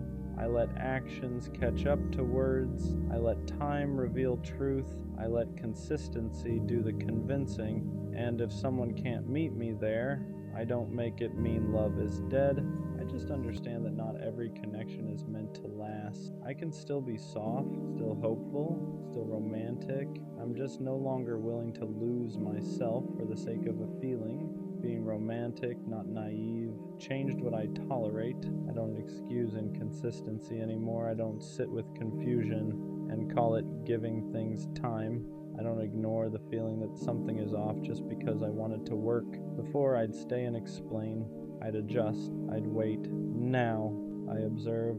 If effort fades, I notice. If respect slips, I address it once. If nothing changes, I leave. Not angrily, not dramatically, just clearly. I don't feel guilty walking away from things that don't align anymore, because walking away isn't punishment, it's protection. I used to think romance meant holding on. Now I know it also means knowing when to let go. I still care deeply, still feel intensely, still believe in choosing someone with intention, but I won't romanticize potential at the expense of reality. I won't stay where I feel anxious, unseen, or unsure of my place. Romance without boundaries is just hope with no direction. And now, my heart has standards, not walls, standards. Being romantic and grounded makes love feel quieter than I expected. There's no chaos, no guessing games, no emotional roller coaster disguised as passion. And at first that felt strange. I was used to intensity proving something, used to anxiety meaning I cared, used to confusion keeping me invested, but that wasn't depth, that was instability. Now, romance feels calm. It looks like consistency. It sounds like clear communication. It feels like not having to overthink where I stand. There's still excitement. It's just not fueled by uncertainty. I don't need constant reassurance anymore.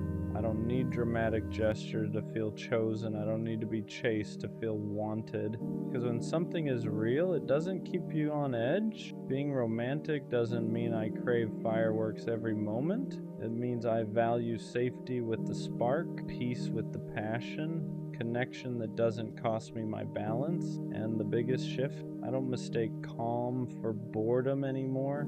I understand now that love doesn't have to be loud to be meaningful. Sometimes the most romantic thing is feeling secure enough to just be yourself. Being romantic, not naive, changed how I communicate my needs. I don't hint anymore. I don't water things down to avoid being too much. I don't stay silent hoping someone will just figure it out.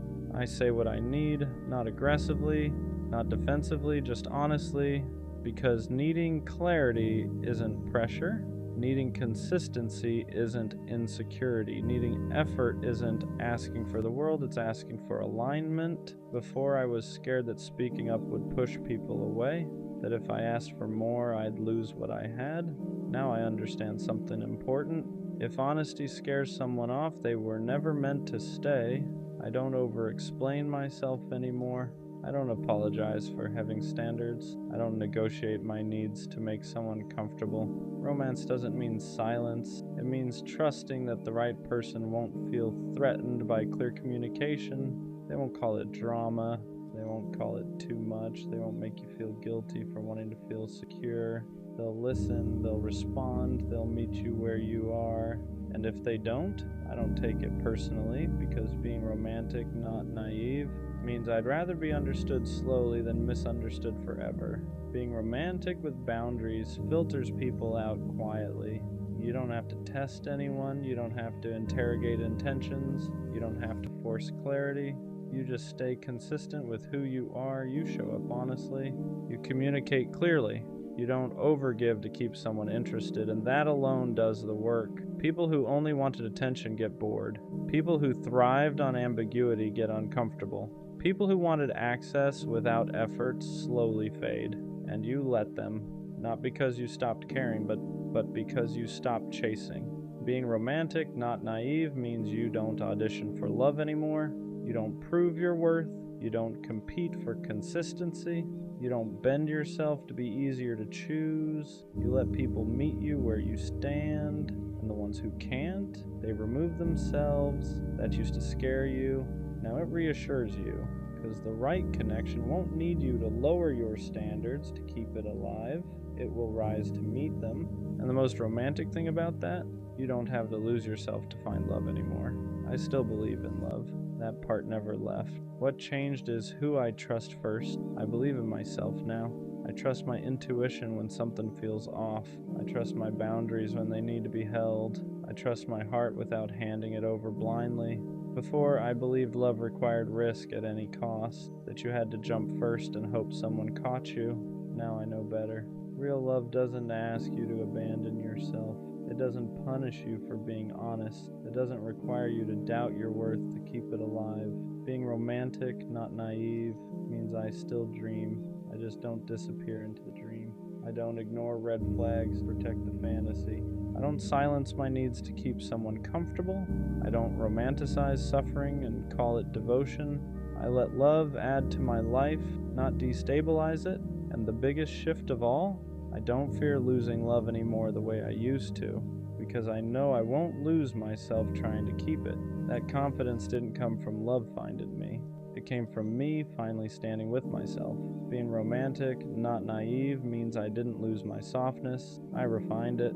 I still believe in love that's intentional, in effort that's mutual, in choosing someone without hesitation or games, but I no longer confuse love with endurance. I won't stay where I feel uncertain. I won't fight for clarity. I won't romanticize someone's potential while ignoring how they treat me now. Romance isn't blind faith anymore. It's awareness. It's knowing that feelings matter, but actions matter more. That chemistry is exciting, but consistency is what lasts. That love shouldn't cost you your peace, your voice, or yourself. I still want something real. I still want depth. I still want connection that feels meaningful. I just won't abandon myself to get it. If someone meets me with honesty, I open my heart. If they meet me with effort, I lean in. If they meet me halfway, I walk the rest with them. And if they don't, I don't force it. I don't chase it. I don't grieve what was never aligned. Because being romantic doesn't mean I accept less. It means I know exactly what kind of love I want. And I'm patient enough to wait for something that doesn't ask me to be smaller, quieter, or less aware. I'm still a romantic. I just finally learned how to protect my heart without closing it. And that's the difference. They say your second love hits the deepest. And at first I didn't believe that. I thought nothing could touch the intensity of the first one. First love is loud. It's reckless. It's the kind of love that makes you believe everything will work out just because you feel it so strongly. You fall without thinking. You trust without fear. You don't even know what heartbreak really is yet, so you give everything freely. But the second love comes after reality has already introduced itself. It comes after disappointment, after the nights where you questioned your worth, after you learned that love doesn't always stay no matter how hard you try. So this time, you don't rush, you don't dive in head first, you hesitate, you analyze, you protect your heart like it's something fragile, because now you know it is, and that's what makes the second love different. You don't love blindly anymore, you love intentionally, you pay attention to effort, to consistency, to how someone treats you when it's inconvenient, not just when it's easy. You're still scared, but you're braver in a quieter way. You open up slowly, piece by piece, hoping you won't regret it again. And somehow, it still means more than you expected, because after being broken once, feeling safe again hits different. Feeling chosen without having to beg hits different. Being loved without chaos feels almost unfamiliar at first. You keep waiting for the catch. For the moment it all falls apart, but it doesn't, at least not right away. The second love isn't about butterflies in your stomach. It's about calm in your chest. It's about being understood without having to explain yourself over and over. It's about not feeling anxious when your phone is quiet. It's about knowing where you stand. It's about realizing that love doesn't have to hurt to be real. And even if the second love doesn't last forever, at It leaves a different kind of mark. It teaches you what love is supposed to feel like. It shows you that you can love deeply without losing yourself, that you can stay soft without being naive, that healing doesn't mean closing your heart, it means choosing better. Your first love changes you, but your second love reminds you why you didn't give up on love in the first place. And that's why it hurts deeper, because this time you knew what you were risking and you loved anyway. What people don't tell you is that the second love doesn't just affect your heart, it reshapes the way you see everything. You're not the same person you were the first time you fell in love. You're more aware now, more cautious. You've seen how quickly things can change, how someone can promise forever and still walk away. So you love with your eyes open this time. You notice the small things, the tone shifts, the effort levels, the moments where silence says more than words ever could. You're not naive anymore, but you're not closed off either. And that's the dangerous balance, because part of you is still hopeful, still wanting to believe that this time will be different, that maybe this love will be the one that stays. And because you're loving with intention now, when it starts to slip, you feel it immediately. The second love hurts because you don't get blindsided. You see it coming. You sense the distance before it's spoken. You feel the warmth fade before it's gone. You recognize the patterns because you've lived them before, and yet you still stay longer than you should.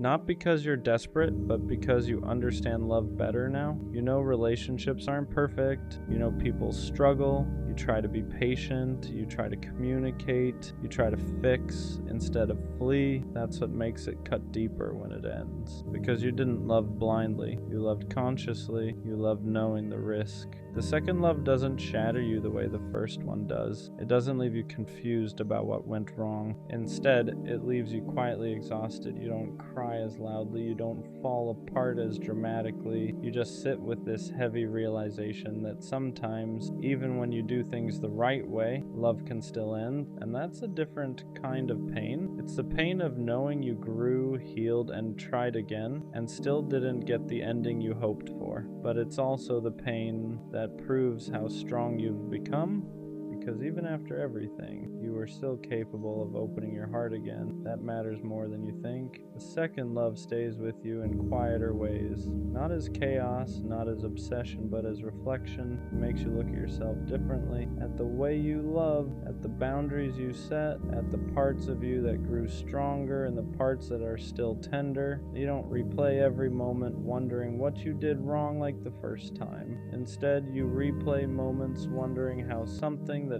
felt so healthy could still slip through your fingers. And that's when it hits you. Love isn't a guarantee. Effort doesn't come with insurance. Doing your best doesn't mean you'll always get to keep what you care about. That realization hurts, but it also matures you. You stop romanticizing pain. You stop thinking love has to be hard to be meaningful.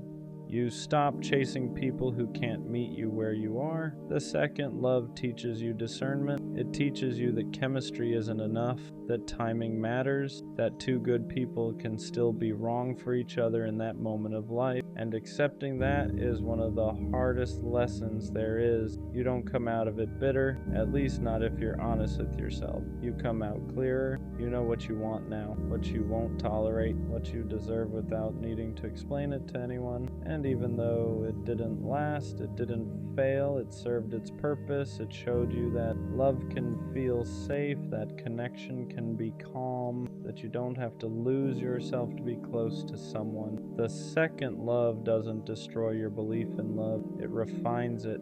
It strips away the fantasy and leaves you with truth. And truth, even when it hurts, is always better than illusion. Because now, when love comes again, and it will, you won't be chasing it, you'll be choosing it. What makes the second love linger is how close it came to being right. It wasn't reckless. It wasn't built on illusion. It felt grounded, like something you could grow into, instead of something you were chasing. And that's why letting it go feels so unfair. You did the work this time. You showed up differently. You loved with awareness, and still it slipped away. That's the part nobody prepares you for.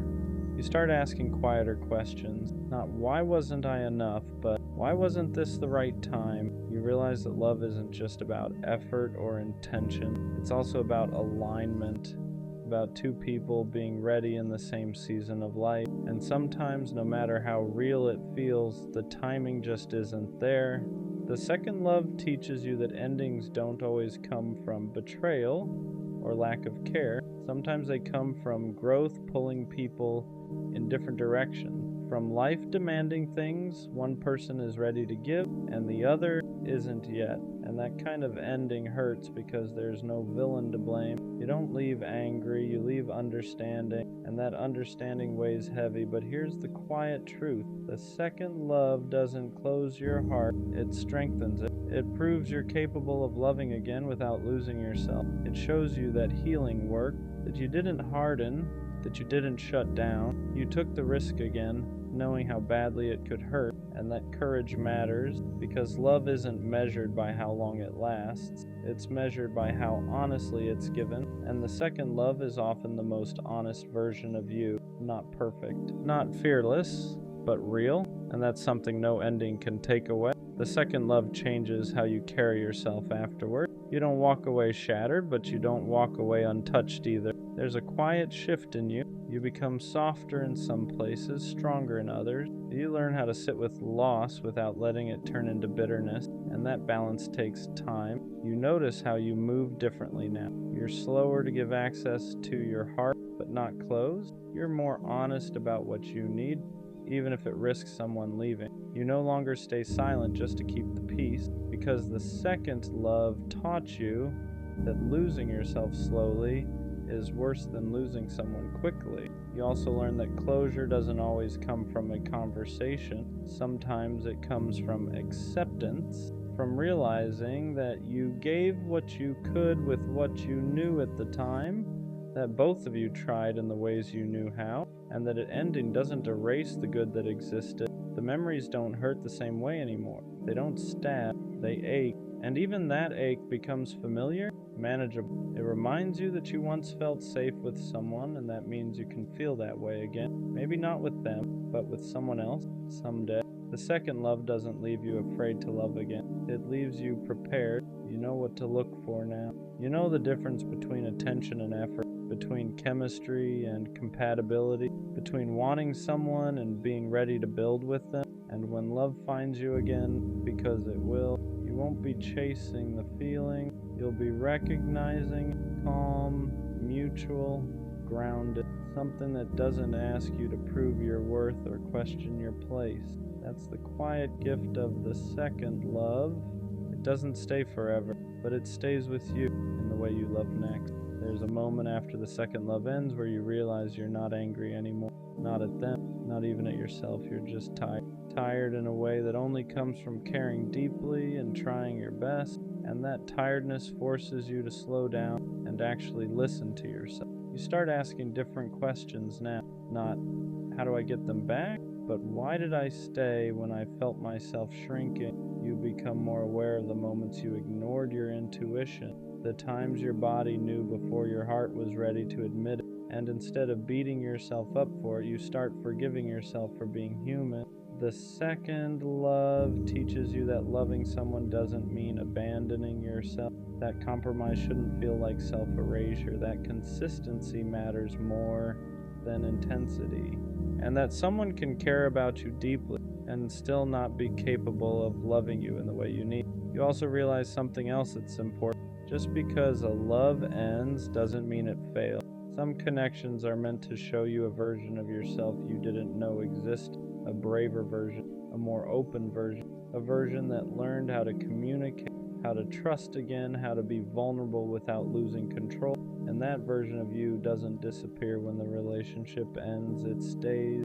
You carry it into every interaction after, into the boundaries you set, into the standards you keep, into the way you walk away sooner when something doesn't feel right instead of forcing yourself to stay. The second love doesn't break you, it refines you. It teaches you how to love without fantasy, without desperation, without fear running the show. And even though it didn't last, it proved something important. that you're capable of loving in a healthy way. And once you know that, you never really lose. After the second love, you stop romanticizing ending. You understand that sometimes things don't fall apart loudly, they fade, they change shape. They quietly reach a point where staying would mean forcing something that's no longer aligned, and accepting that takes more strength than holding on ever did. You learn how to grieve without dramatizing. You let yourself miss them without wishing to undo the ending. You don't demonize what you adjust to make letting go easier. You honor it for what it was, meaningful, imperfect, and real. That kind of honesty with yourself is growth. You also become more intentional with your energy. You don't over-explain your feelings to people who aren't listening. You don't overextend yourself to prove your worth. You save your softness for those who handle it with care, because the second love taught you how valuable that softness actually is, and slowly, without forcing it, you start to feel whole again, not because someone replaced them, but because you learned how to stand on your own with everything you gained from loving. You realize that love didn't take anything from you. It gave you clarity, depth, emotional intelligence you didn't have before. The second love doesn't leave you empty, it leaves you wiser. You understand now that love isn't about avoiding pain, it's about choosing something real, knowing it could hurt, and still showing up with honesty. And when you're able to do that without losing yourself, that's when love becomes something powerful instead of fragile. You're not the same person you were before them. You're better prepared for what comes next.